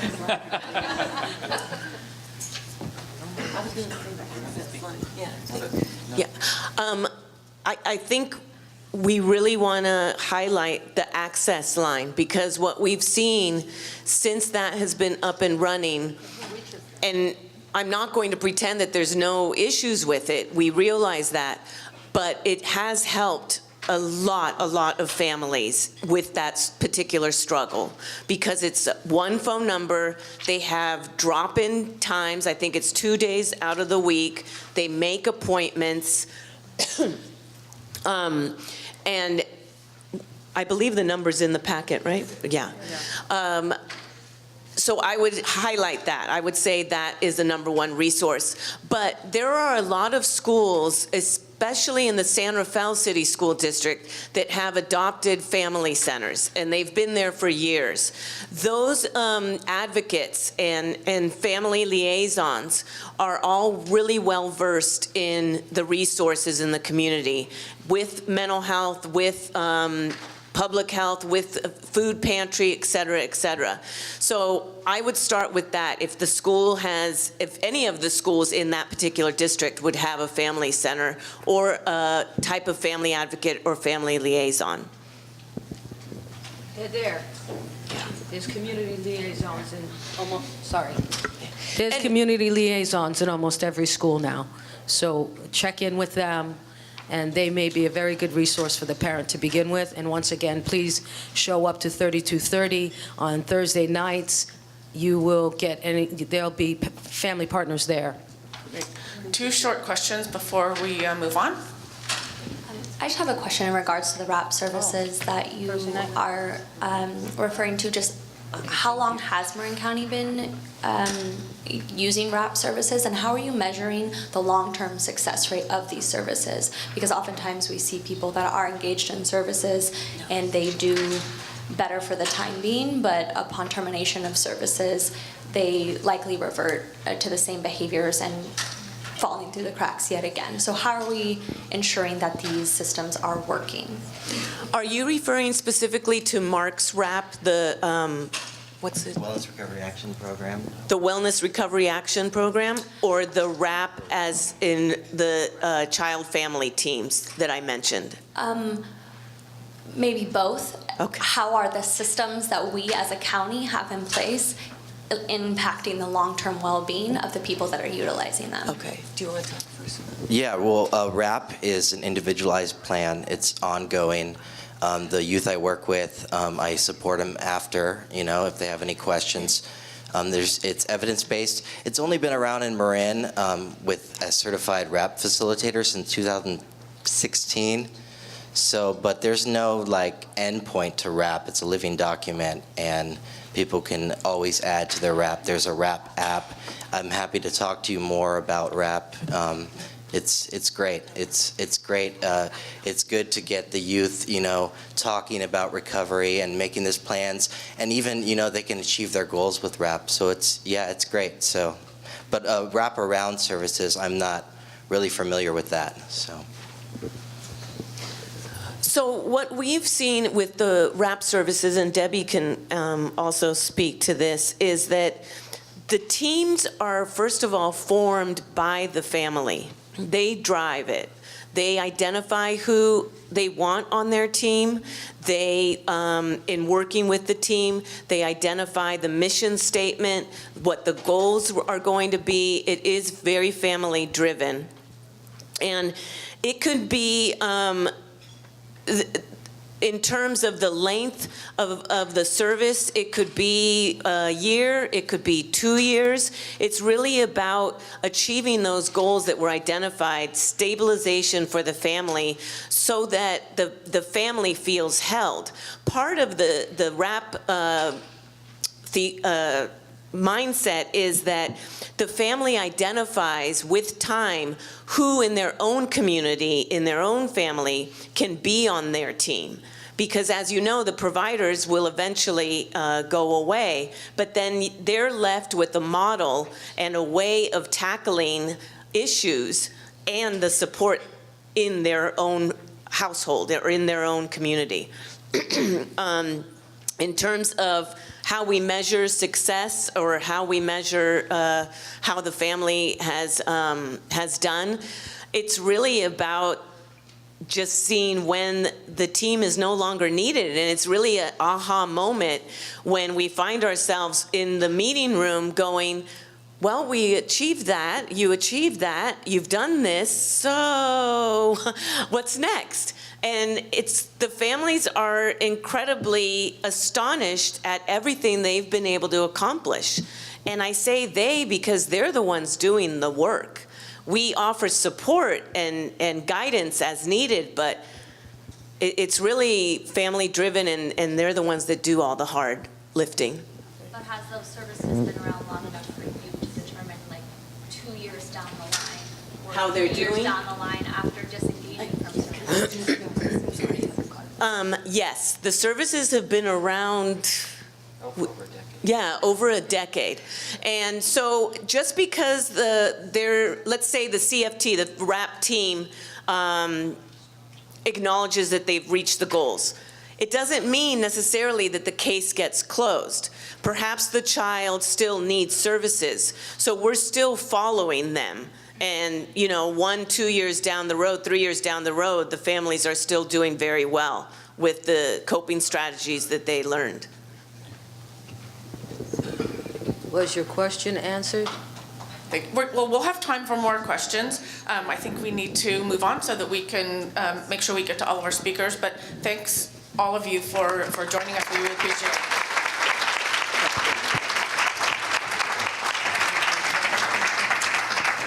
Thanks very much. For anyone that has follow-up questions with any of our speakers, my email, Michelle, is at the bottom of the agenda. If you're welcome to send me a note, and I will try to connect you.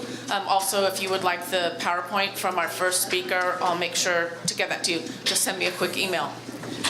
Now we are very pleased to welcome Dr. Karuna Leary from Marin City Health and Wellness, and we'll hear about the programs and services they offer there. Hey,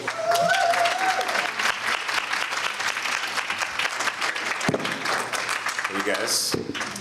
I'm actually going to sit. It's a little more comfortable than sitting at a podium. Yeah. Can I have you pull your chair forward so the other folks can see? Great. That's great. Thank you. I am going to speak about our programs a little bit today, but I thought I would jump off the main route of trauma. I really want to thank Dr. Reyes for your presentation. I've heard you speak before, and it always is amazing. I really appreciate what you bring. And I wanted to kind of check into one of the things you talked about, and that's the idea, sorry, I'm a little nervous right now. That's the idea of trauma as a spectrum, you know, and I think too often we think of it as PTSD, school shootings, rape, murders, all these things that stand out to us as traumas. And what I find is when I have people come in and I ask them about trauma, they only respond to trauma about rape, murder, school shootings, not things that are actually what my mentor spoke of as little T's, small traumas. This is getting up, going to school, being teased. This is the teacher yelling at you. This is having to get up in front of students and speak, or a group of people and speak, and feeling your anxiety build up. And what does this do to the brain? What does it start to do to our well-being and our day-to-day availability to learn, to be present? And so oftentimes when I'm asked to speak at something like this, I work in Marin City, so it's a Black community, low SES. There's a lot of adversity there that impacts people. And so a lot of times I'm asked to speak about trauma that's seeing violence at home or feeling unsafe in Marin City, you know, but I think what becomes really important is when we look at that there is, well, let me ask this. How many of you remember the Columbine shootings? Okay, do you remember where you were? Yeah, I remember exactly where I was. Now, if some of you are younger than that, how many of you remember 9/11? Do you remember where you were? Now, you weren't involved in this directly.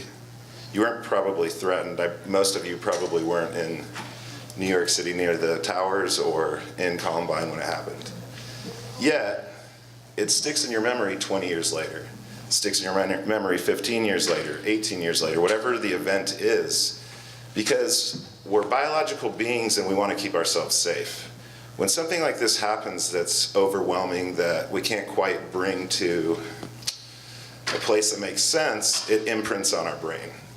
So this is just vicarious. This isn't even you experiencing the actual threat.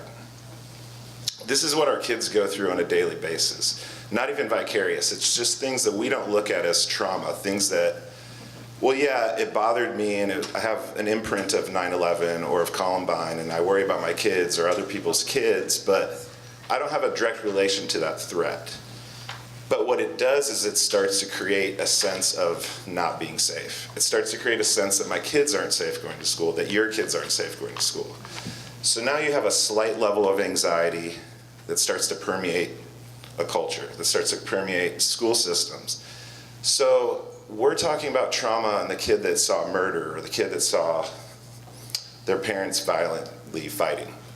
But what's important is to start recognizing that on a whole societal level, we've got small levels of anxiety and trauma that are making us uncomfortable. You send your kid to school, but is there a place where you feel uncomfortable about how safe they're gonna feel there? And like you said, we're all in this together. We all have anxiety, we all have trauma, and it doesn't have to impact us so that we can't function, so that we can't enjoy life. But if we only start to work with it once it comes in the door and you know, someone's not functioning, someone's using drugs to the level that's non-functioning because they can't get past their panic attacks, past their anxiety, then we've missed the spectrum. It's almost like preventative medicine, but instead, how do we as a society, how do we as a community prevent anxiety and trauma becoming so impactful? And we do it by recognizing what our kids are going through, what they're facing when they go to school. And it doesn't have to be murder, rape, any of these things. It can be going to school and being made fun of because of your glasses, because of your shoes. And we think, oh, well, yeah, that just is part of it. But what happens when you go and day after day, you feel that you can't succeed, you're not safe. And it doesn't have to be a safety that means your life's at risk. It just means there's nobody there to hear you, to communicate with, and to support you. I worked with a kid, he was maybe 8 or 9. He came in, his parents are frustrated, they're angry. He's a good kid, he had done well in school, his grades are going down. He's coming home every day, not every day, and he's got dirty underwear. And they're saying, you're 9 years old, you've known how to use the bathroom, what are you doing, why is this happening? They're getting angry with this kid. They bring him in to see me, he's embarrassed, he doesn't want to talk about it, he's ashamed. He can't even say why it is that this is happening. It comes out that there aren't locks at work in the stalls at school, and there are other kids that are opening the stalls while he's trying to use the bathroom. So this kid is now not using the bathroom at school, he's trying to hold it all day long. He's getting embarrassed and ashamed when he can't, and then he's coming home and his parents are frustrated and angry. Now these parents are not going to come in and say, my kid has PTSD. They may not have even asked him what's going on. They're just frustrated because he knows how to use the bathroom and he's not. So all of a sudden this kid gets understood. We realize what's going on. We figure out a way to help him so he can be successful, feel supported, communicate what's going on. Now this is such a basic thing. This is not a PTSD situation, but what happens when this kid now is 3-4 years into not being able to use the bathroom at school, feeling ashamed, maybe being teased by other kids? He becomes a kid that doesn't want to go to school, that gets sick because he doesn't want to, so he doesn't have to be at school.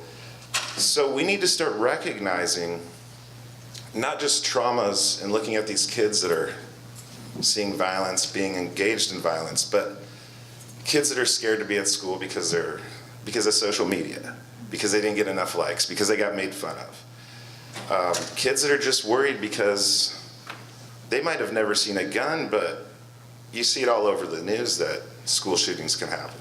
So how do we communicate with our kids? How do we help them feel safe? How do we keep a sense of chaos out of their system? And it comes down to, parents are the main thing, parents are the key. But parents can't always do all of that, and that's where the community becomes the key. How do we support parents? How do we give parents a sense of control, a sense of understanding? So many times parents come in and they say, my kid has ADD, or teachers say, this kid has ADD. What does that mean? It means they have an attention deficit. Why? Because they didn't get enough sleep, because they've had trauma, because you're boring. There's so many reasons. And when we don't start to look at what's going on with this kid and we just say, hey, pay attention, or take drugs to pay attention, we're missing the boat. When we start to tell a kid, look, if things are going on, tell us. We're here for you. We understand that life can be overwhelming and scary.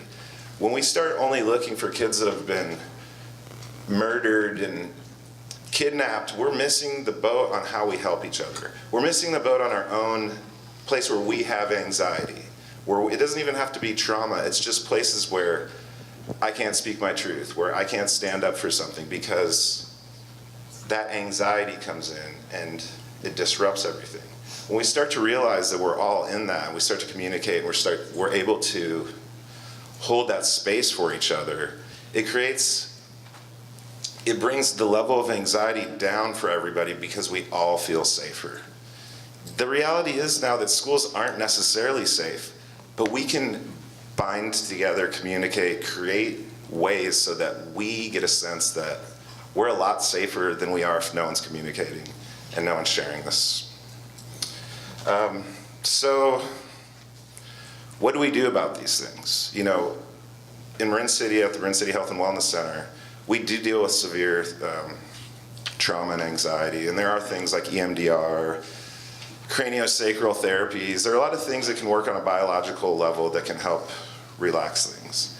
But before all of that, before we get people at Marin City with trauma, PTSD, let's just start with acknowledging that there's a lot of anxiety just in their society now.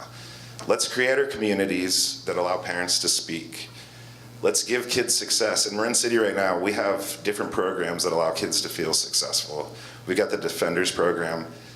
One of the things that fear does is it freezes us. It makes us unable to perform, to succeed. When we give kids a voice, when we allow them to communicate, when we give them success, they're in direct opposition of fleeing and being afraid. And so that's what we need to do. And also just acknowledging that simple things like food, hydration, sleep, communication, just saying loving, positive thoughts. You know, I don't know how many of you remember when I was growing up, teachers yelling, get in your seat, sit down, stop talking.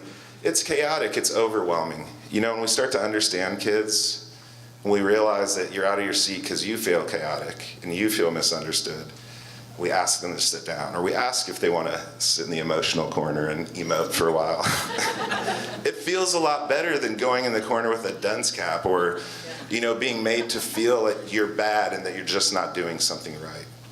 So I really just want to emphasize today that before all the trauma, just acknowledging how do we bring ourselves, bring our kids, bring our communities to a place where we get to speak more openly, we get to care more openly, we get to support more openly before it gets to the red zone, before it gets to out of control, before it gets to medical issues, mental health issues. I mean, if we're talking about a spectrum, PTSD, when it's not just in the midst of one intense trauma, a lot of the time is just sustained stress and anxiety. It's just stress. If I can stress that enough, if we can, even telling parents this, look, are you stressed? We don't associate trauma or anxiety all the time with what it feels like to be overwhelmed and stressed. If we can de-stress ourselves, de-stress our children, the more severe ends of trauma become a lot farther away. Anyway, that's all I have to share. Thank you. Thank you.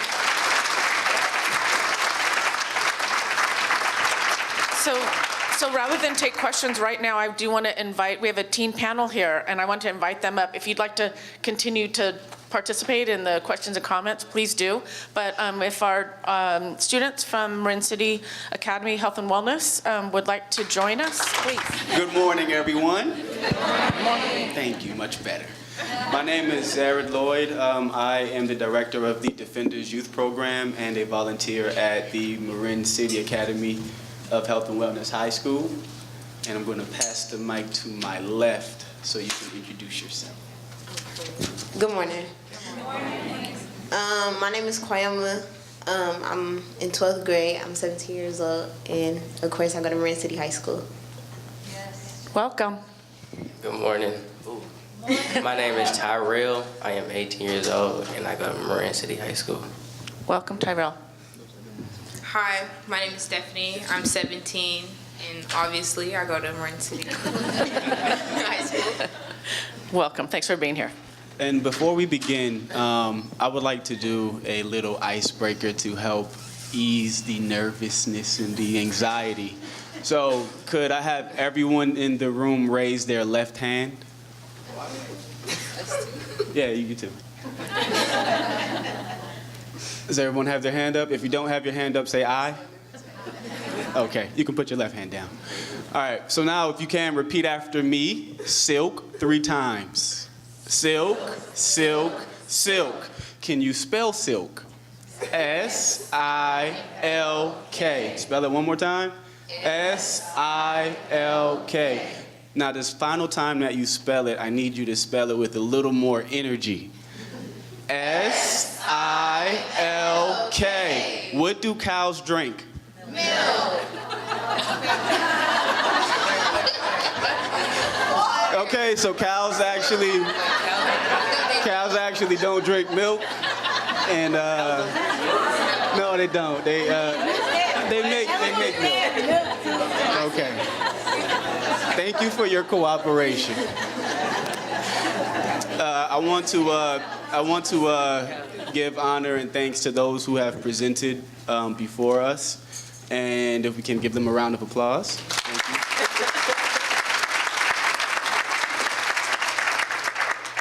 Now, to add on to what everyone else was saying, the work that we do is in direct alignment with it in an innovative way.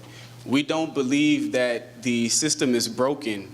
We believe that the system is doing exactly what it is intended to do, and we are all a product of that system, however it may affect you individually. However, what we've realized is in Marin City, among the black youth, it affects them in a more negative way than it does a positive way. So as helpers or providers, what we realize is in order to really help them, we have to begin developing a new system.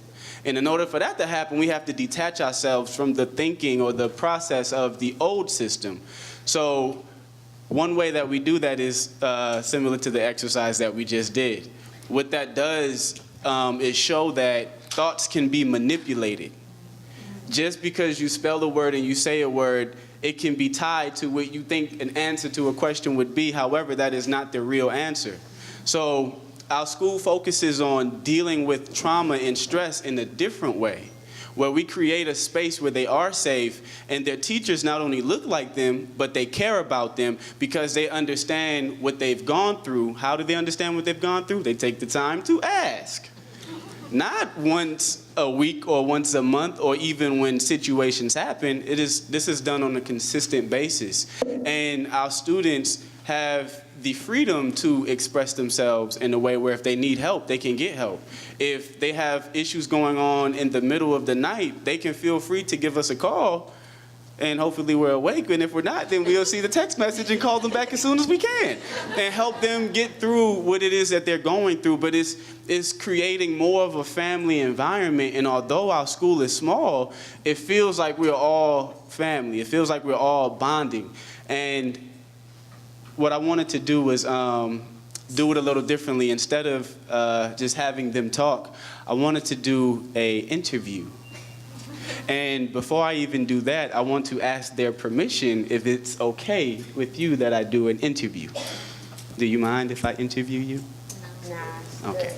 Now I gotta go grab my questions off the table. Now I gotta grab my answers.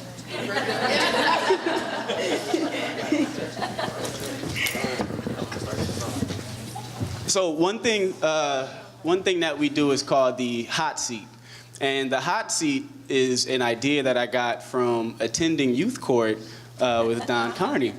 And the hot seat is like it's an innovative form of therapy where it's not like I'm sitting across from you and you're just telling me whatever's on your mind and what's bothering you, and I'm asking you follow-up questions. So in order for the hot seat to work, the participants have to be vulnerable and have to feel okay with being vulnerable, because it's in our moments of vulnerability that the most growth happens. And it's in those moments as well that we're able to face those things that we tend to keep locked away for various reasons. So the first question is, it's a light one. What kind of issues are teenagers dealing with? And we'll start with you, Kwayama. Yeah, I got a mic. Teenagers. A lot of things that like teenagers are like dealing with is not having too many activities. Well, especially me coming from Marin City, I don't feel like we have too many activities. Like besides me being at school and being around like the people that I be around or going to work, I don't really got too many like fun things to do. Like it's not too many people telling me like, oh, it's activities for you to do here or there. Like not too much stuff. Stephanie, let's go to you because you have the mic in your hand. What other kind of issues do you see teenagers or your peers dealing with? I think an issue that we deal with is being expected of a lot with very little opportunity or resources to help us do, like, to become our best self.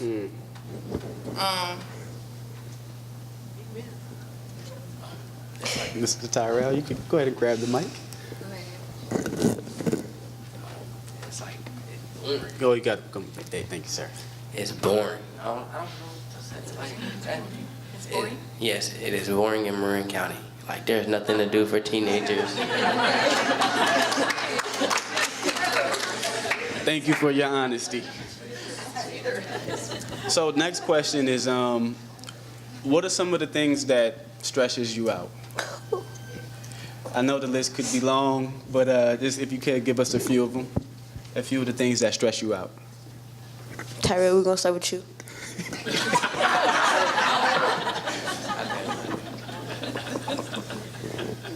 What stress? Y'all can hear me? What stressed me out, not being around my parents. Cause y'all live with my auntie and my uncle. Well, not my uncle no more. Ooh, I don't know how to say that. Oh, I can't go right now. I ain't gonna lie. I can't go right now. I can't. Well, thank you for sharing what you shared. What stresses me out is not having support and not being motivated. It's hard finding a job in Marin County.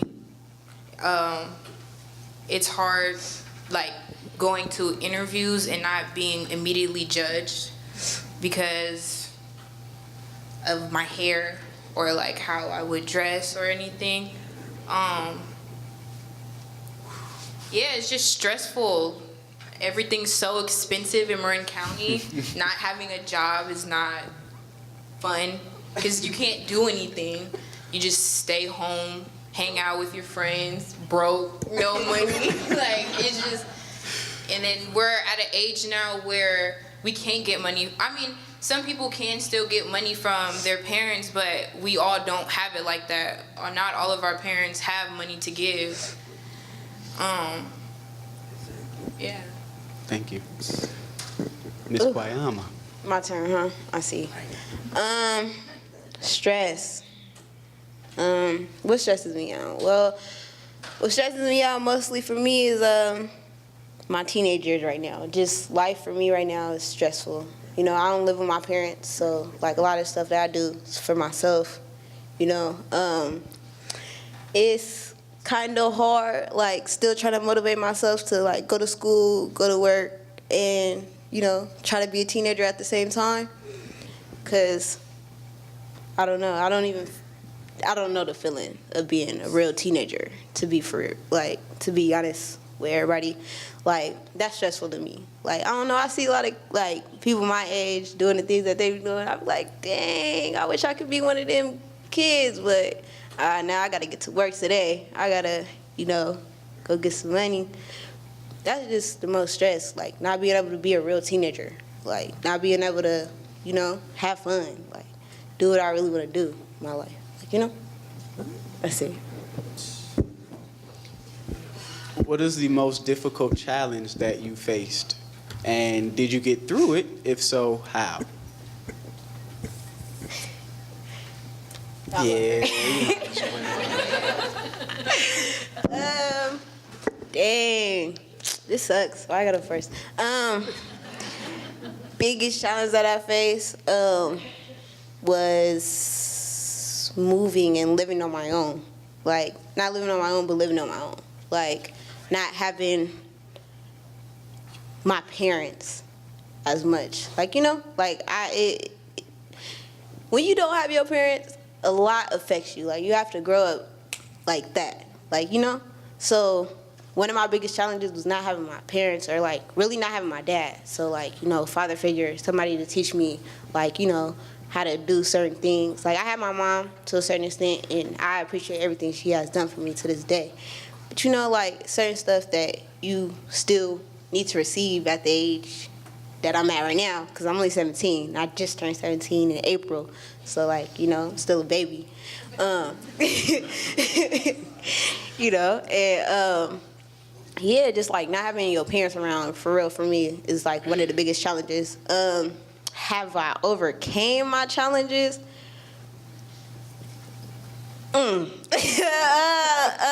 Like, I don't know. Like, I'm still facing a lot of stuff right now. Like, you know, a lot of stuff I have overcame. A lot of stuff I'm still like, give me a month, give me a few weeks. I would try to do it. But, you know, like, it's getting there. It's getting there. Thank you. Miss Stephanie? Yeah, somebody over there? I guess one of the biggest challenges that I had to face was probably trying to graduate 8th grade, like being in school was hard. I felt like I didn't really get bullied by people, you know, everybody, they talk their mess or whatever, but I felt more bullied by the principal than I did by the kids. So that was hard for me. I spent a lot of, like you guys said, schools, they use, I guess, their detention like a different name. Ours was Australia. I don't know. Yeah. I spent a lot of my 8th grade either in Australia or not in school. So it was hard for me to try to graduate when I couldn't be in class, and I was in a room by myself most of those days, just with a packet of work and a textbook in front of me. Nobody made me do my work. I just had my head down, and that was hard. And then being told that I wouldn't be able to graduate was harder because it made me I wanted to graduate, but at the same time I didn't want to be in school. And that was hard, especially because the things that I was put in detention for weren't really behavioral things. Like most of the time I stayed in Australia was because I didn't have my hair done and I would have a headscarf around my head. So the principal, she was black, she was a woman, and it's hard to believe that she didn't understand that I don't know, it's hard to understand, like for her, it was hard for me to understand that she couldn't understand where I was coming from as a black girl, you know, not wanting people to see my hair when it's not done was hard. But I overcame it because I graduated. That's right. Yeah. That's right. Come on, Mr. T. Got that mic. Grab the mic. Got that mic, big fella. Do you feel comfortable sharing? I don't like. I couldn't. No, I don't. You don't? Okay. We're gonna respect that. What are some things that have helped you deal with stress over time? Whether it's been any groups that you were a part of, organizations, conversations that you've had, things that you've done, things that people have done for you. What are some things that have helped you deal with stress? Whoever wants to go first. Big fish. Well, I was introduced into poetry when I was about 5th grade.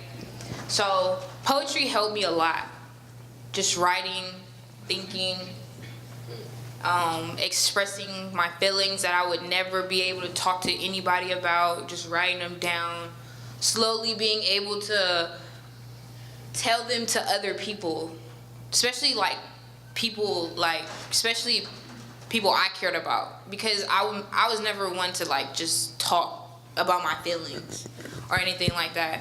So poetry allowed me to open up my feelings and share them so people could hear them. All right. For me, it's music. Music is my life. I sing and I rap, and occasionally I do poetry, but I started off with poetry before I became a rapper. And just like music, I don't know, it made me happy on the outskirts of not being at school or not having to work. When I go perform, I just get a natural high. It's a fun thing for me. Music. Music is everything. That's my other life. I don't know where I'd be or what I'd be doing if I didn't have music. All my songs I wrote, and I write my own music, by the way. All the songs that I wrote, they all relate to my life and what I've been through or what I'm trying to overcome and what I don't want to go through anymore, or or little stuff that I see with other people going through. I try to use my music as my personal therapy, like, you know, to let other people know, like, because a lot of people, like, they see me and they just be like, oh, she's fine, she's just one of those kids, like, you know, living her life. But, like, you won't really get to know me unless you sit with me, unless you talk to me, unless you, like, you know, open your mouth. I won't open mine probably, but I'll probably talk to you or probably not. Nah, but I will talk to you. But yeah, just my music. What helps me release my stress is being by myself and playing basketball, and yeah, just being by myself, really. That's it. If you could give everyone in the room a piece of advice to better help youth such as yourself or teenagers, period, what would that advice be? Get to know them. Get to know a teenager, for real. Cause like for real, modern day, like us teenagers right now, like we go through a lot of stuff. Like we go through a lot, and a lot of us hold it in. Like a lot of us don't have those resources to like talk to people, or we don't know who to talk to, or we don't know who have our back, and we probably all think like somebody is like against us, or people don't want to see us succeed. So if you want to know something about a teen, or you want to like, you know what's going on, get to know them. Like a lot of teens, like if you get to know them, they will open up to you. They will talk to you. They will like let you know what's going on with them. Just get to know us, you know?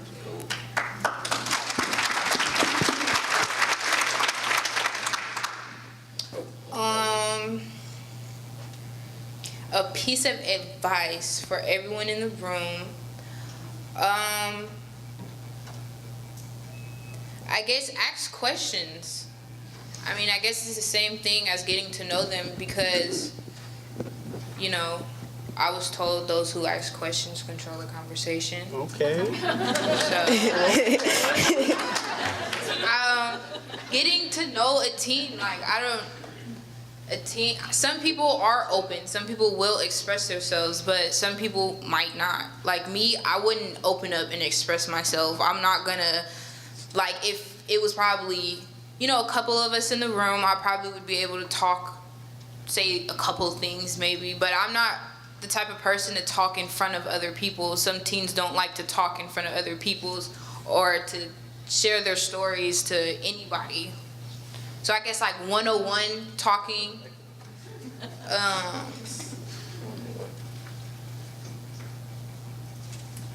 Thank you.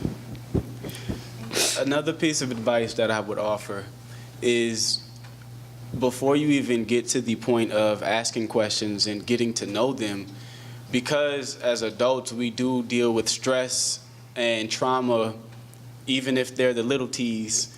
Little T's over time can add up to some pretty big T's if they're not dealt with properly.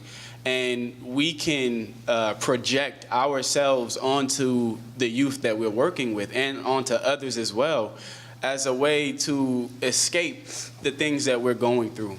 So my piece of advice would be to be present, be aware, surrender what you think you know, and allow that person to express themselves so that you can help them work through what it is that what they have going on. Even if it triggers something that you have within yourself, when you're present and aware, you're able to decide how you want to react to something that comes to your mind.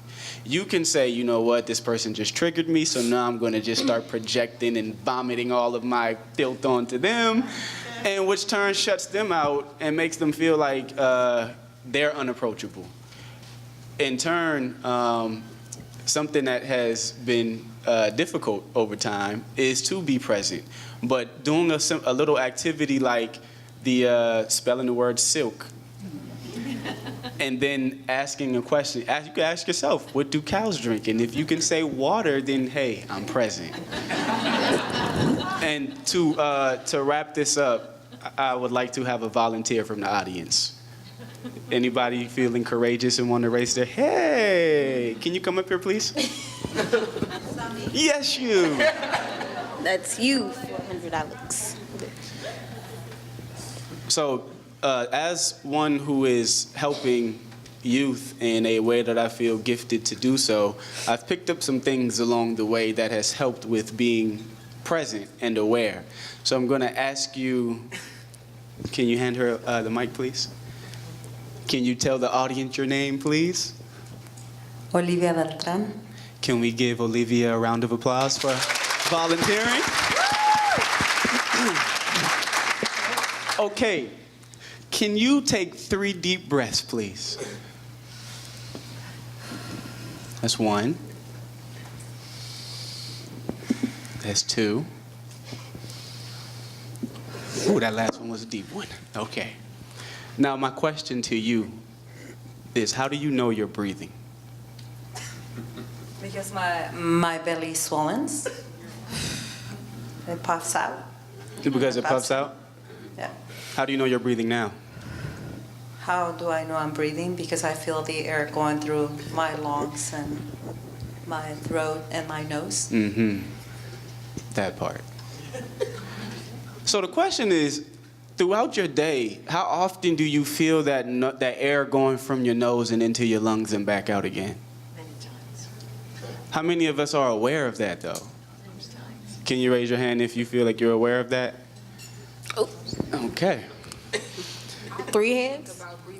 A lot of times we don't think about it because it comes second nature. There's a lot of things that our body is doing that it does automatically without us having to tell it to do so. But when we are aware of what it is doing, it puts us in control. When we're not aware of it, we are no longer in control. We're operating on autopilot. So when you are having a conversation with someone, please make sure you're not on autopilot by asking yourself, how do I know I'm breathing? Thank you. Thank you, Olivia.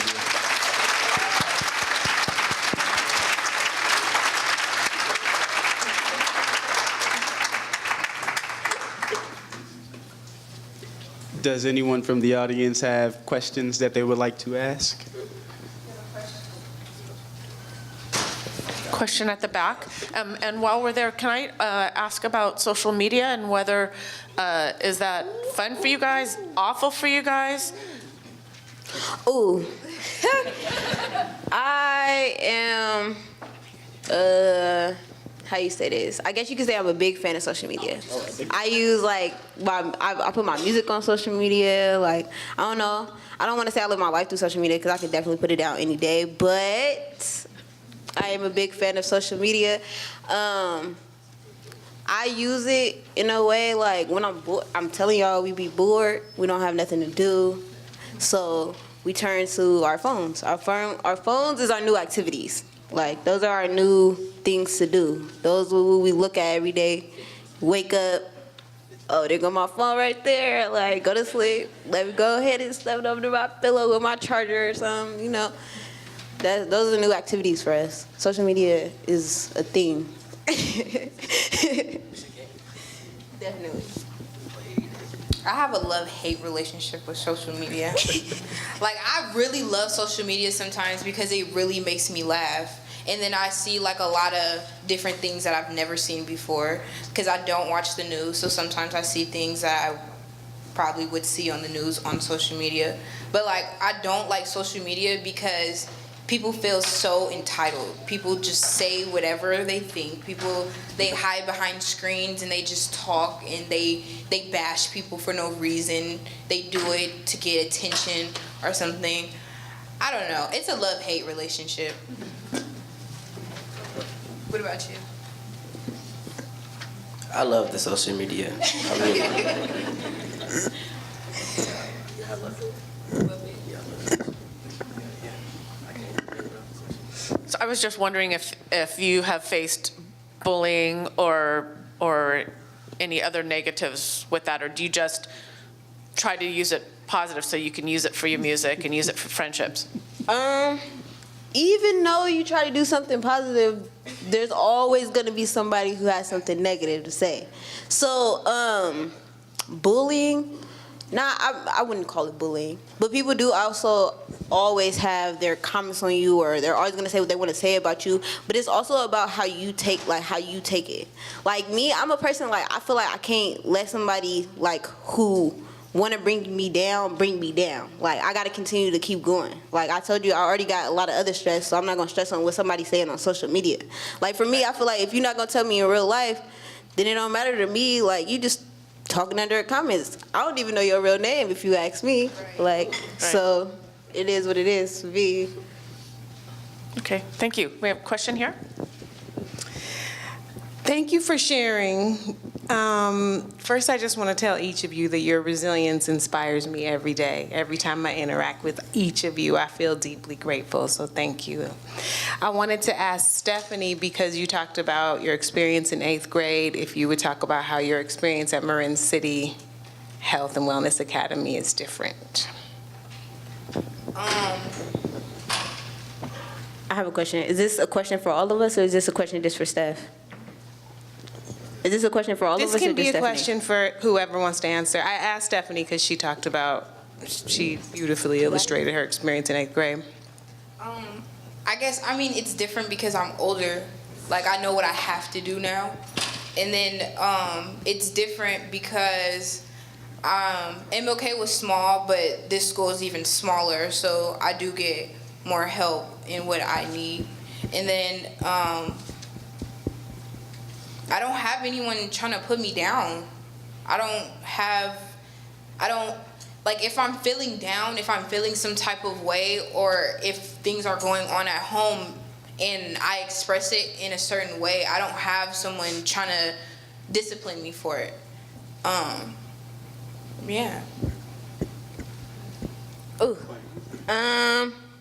My Marin City High School Academy experience. My experience at the school has been great, lovely. Like, my sophomore year, I stopped going to school. Like, I went to school for lunch and then left. Like, went home, stopped going to school. I wasn't really wanting to attend school, and I was going to TAM at the time. I went to Redwood, Temescal, then TAM, now here. A lot of schools, huh? Right, guys? Right. But Marin City High School, it felt like a family to me. Like, these people, well, these two. I went from, like, kindergarten, 1st grade, 3rd grade, 4th grade. We graduated 8th grade together. So, like, for us to be graduating high school together, that's just a whole nother level. Like, it's a family. Like, I can be having a bad day or wake up not feeling too well. I go to school, like, hey, Angela, look, check this out. I'm going through this and I'm feeling this type of way. What do I do? Like, where do I get, like, you know? And this school helps us with real life situations. Like, I don't go to school and learn about my credit. I don't go to school and, like, learn, like, how to, like, become an adult. Like, they teach me how to become, like, an adult, like, how to transition from being a teen to being an adult. Because obviously they see, like, y'all already traumatized. Y'all already going through what y'all going through already, so let me help you get to the next stepping stone. Like, you know? And that's what I like about this school. That's why when I graduate, I'm going to be back next year. Y'all might see me being a math teacher or something. Y'all know. Something different. But,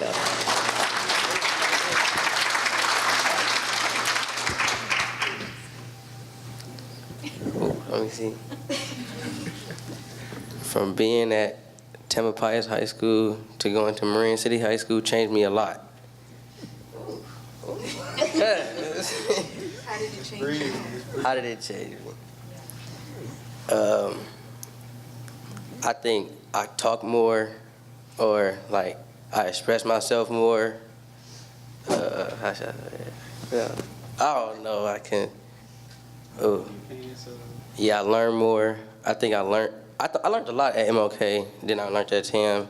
Even though I've been at TAM 3 years, and only been at Marin City High School 1 year. Yeah. Oh, not 1 year. A couple months. oh, and one other thing. I also enjoy learning about where I come from.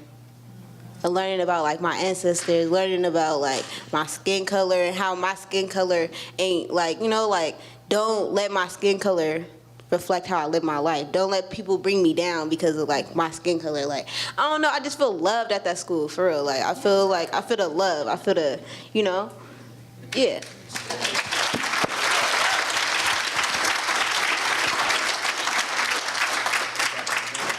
You said perform. They do not want me to perform here. Next question. Are there any other questions? So I just want to say that my name is Kiki Jordan. I'm the acting CEO of Marin City Health and Wellness Center. I really am a midwife. I'm a baby catcher. And we have a birth center. I'm just going to plug my birth center that's across the street on Las Colinas. But I wanted to say that in our innovative way of looking at how to heal Black communities, brown communities, low-income communities, marginalized communities, the school was a grassroots effort. We saw that our students needed one-on-one, more connected support. We have been working with these babies through different programming for a couple of years, and the school was our way of just wrapping our arms around them and really bringing services directly to them. So it's beautiful to hear that they see the difference, appreciate the support, and they're flourishing, and they're thriving, and they're super resilient. So thank you guys for sharing. You're welcome. We'd like someone over there have a question, and someone over there. Thank you. Oh, it's a few questions. I see a television future for you. Who, me? I'm telling y'all, this is like a natural thing for me. Like, I do music, like, you know, like talking to people. Once I get a little comfortable, I start to, you know, talk a little bit. I don't know if y'all could tell when I first came up here, I was kind of nervous. You know, so many people. But, you know, I'm trying. Good afternoon. My name is Kaz McDonald. I'm the ED director at Kaiser Permanente in San Rafael. I just wanted to share with Stephanie, I too have spent a great deal of time in Australia. Being the fact that I'm from Australia. But saying that by spending all that time there and spending time here, I've had the opportunity to take care of teens in an acute care setting, and it really is a privilege, and I think it's a great deal of courage for you three people to come up here and talk today. So thank you very much. Thank you.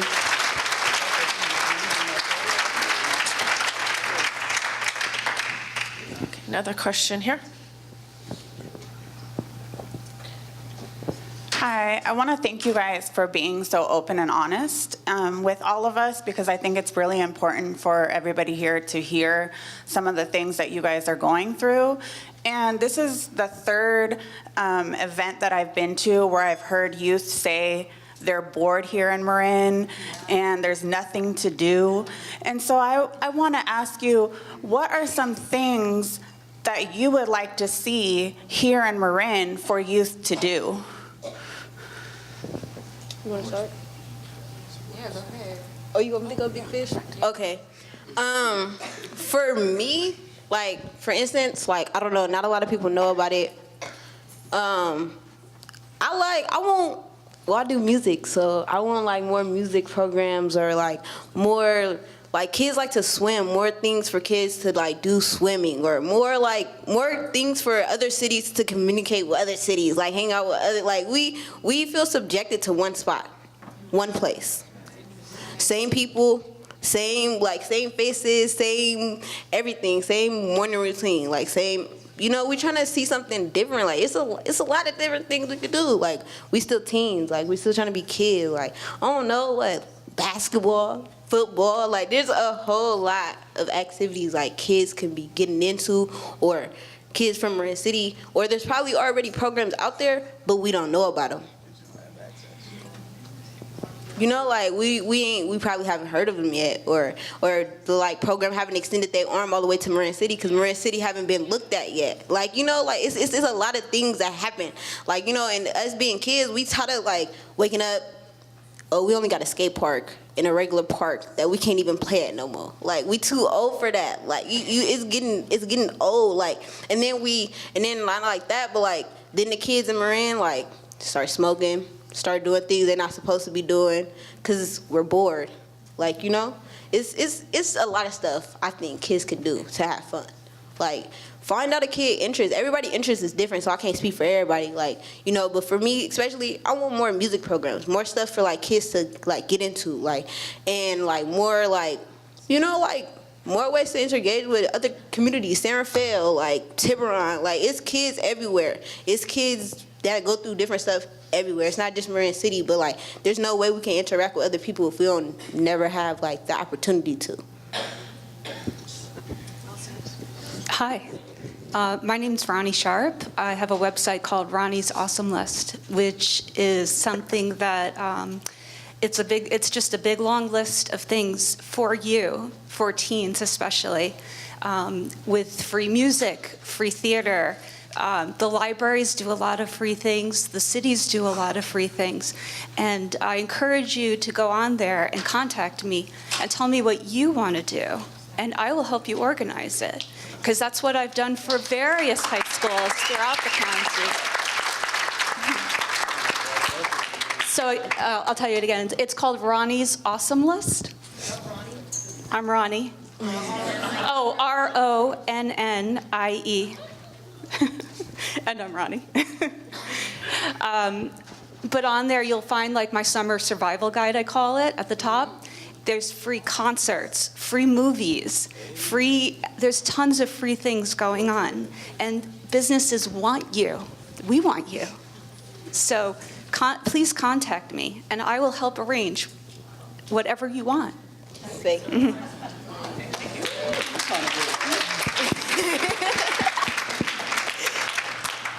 Okay, just a few final things so we can send you on your way. Question here at the back. Oh, we're going back to talk about graduation. I'm Olivia, and I want to ask you, because I heard that it's really hard to get hired in Marin County. And I would think that programs that want to offer activities for people of color, I think it's important that they start hiring people of color, that they can develop their skills and also engage other people in the community of color. So, but I want to ask you, what would you tell those employers in all over Marin County to hire you? Why is it important to hire you? Why is it important to hire us?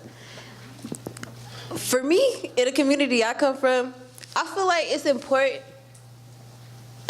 for you to hire us, because if you don't hire us, we only left with a few options. Like, I feel like as a teenager, you want money, but not all the time your mom can give you money. Now, all the time you can get it from people, so you try to figure out a way to get it for yourself. And if you can't go out there and get a job, or an employer look at you and your skin color is a problem for them, or your hair or the way you dress is just not enough for them, then what are we left to do? That's a great Thank you. Okay, another question here. Yeah, I would like to change that in my own particular way. Hold on. Thank you for your question. Thank you for your question. I think we need to really get to the real crux of it, and it's employers that need to look at themselves and figure out why they haven't hired young people.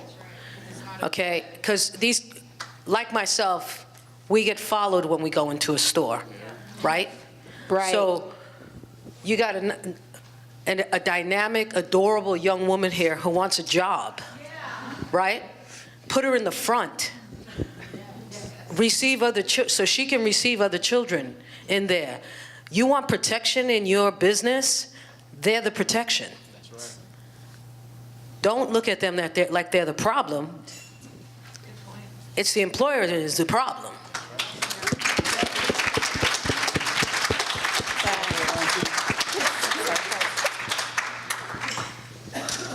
Okay, two questions in here in the back.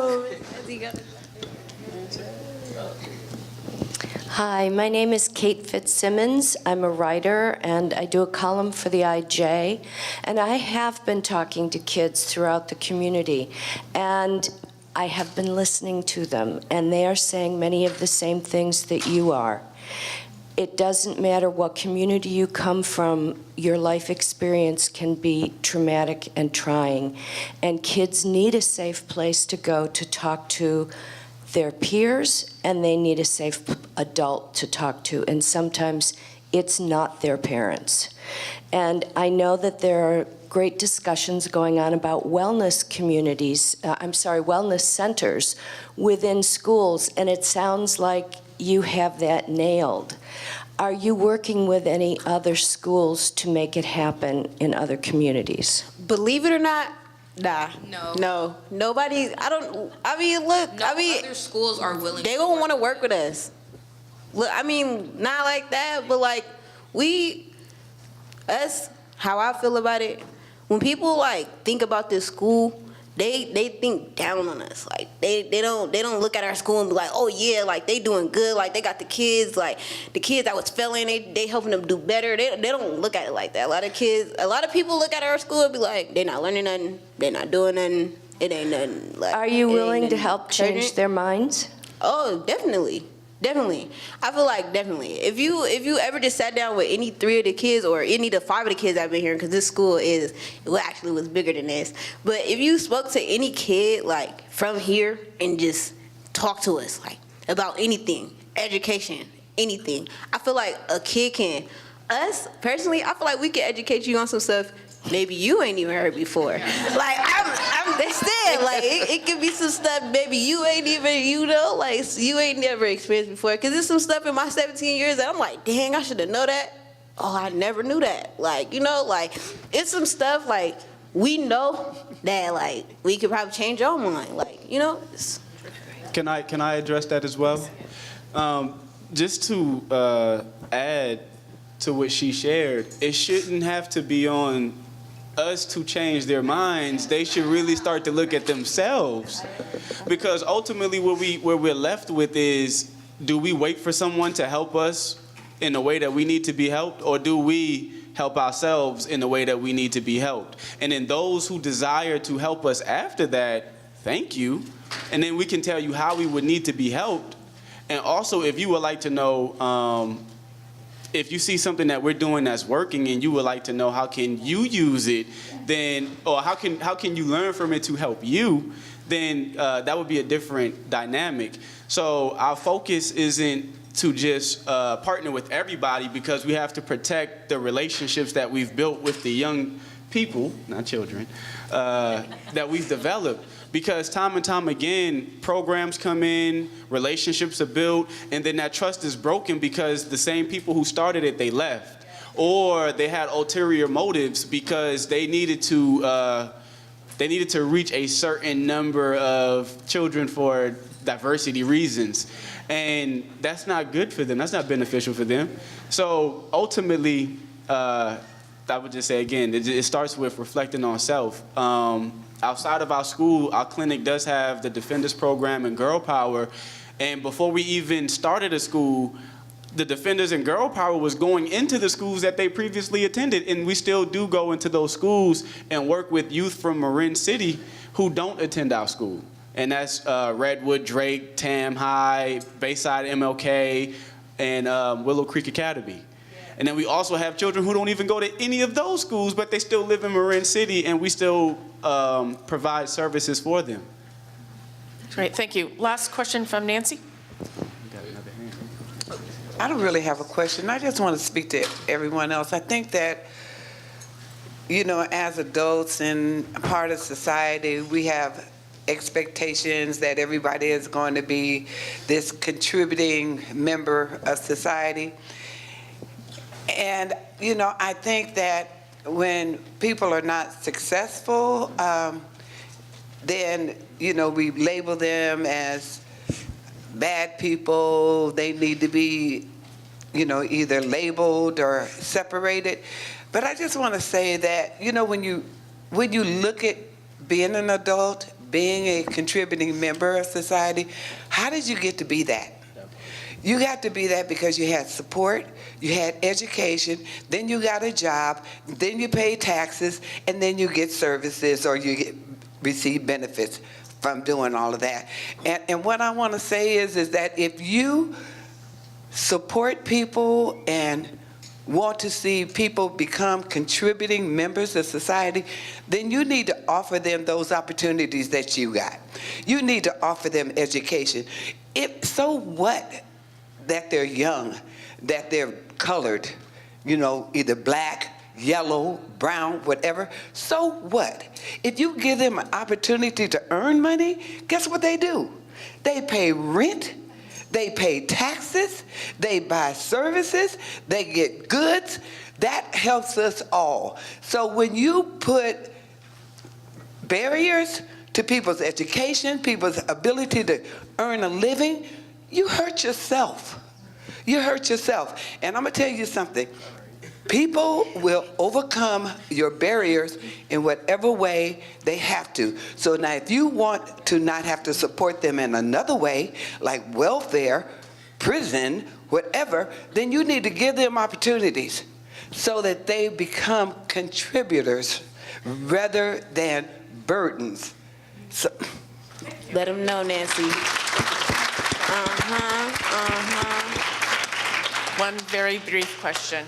So is it okay if I ask you guys a question? I wanted to ask if you would recommend any books, movies, or music for us in the audience to listen to that would help us understand your experience. Music, books, or movies? I mean, y'all can listen to me. Y'all can listen to me. Y'all can listen to me. Go on YouTube, look up YAYA. I got a song called Stay Here, and I got a few other songs. I got a song called The Truth. A book that we read in school is Children Bone of Blood. That's a good book too. You guys should read that too. Oh, Medical Apartheid. What else y'all want to know? Oh, it's a few stuff y'all can watch, but I don't know. Like, I don't know. Like, I don't know. That was just, I don't know. That was Thank you. That's great. Anyone else? I mean, I guess y'all could do your own research. Yeah. What do you like? What do I like? I like soft singing music. That's what I like. I like action movies. I like romance movies. I like everything. But like, I can't tell you a song or a book or a movie that's gonna help you understand me because I didn't write it nor direct it or sing it. Thank you. That's great. Anything else you want to say?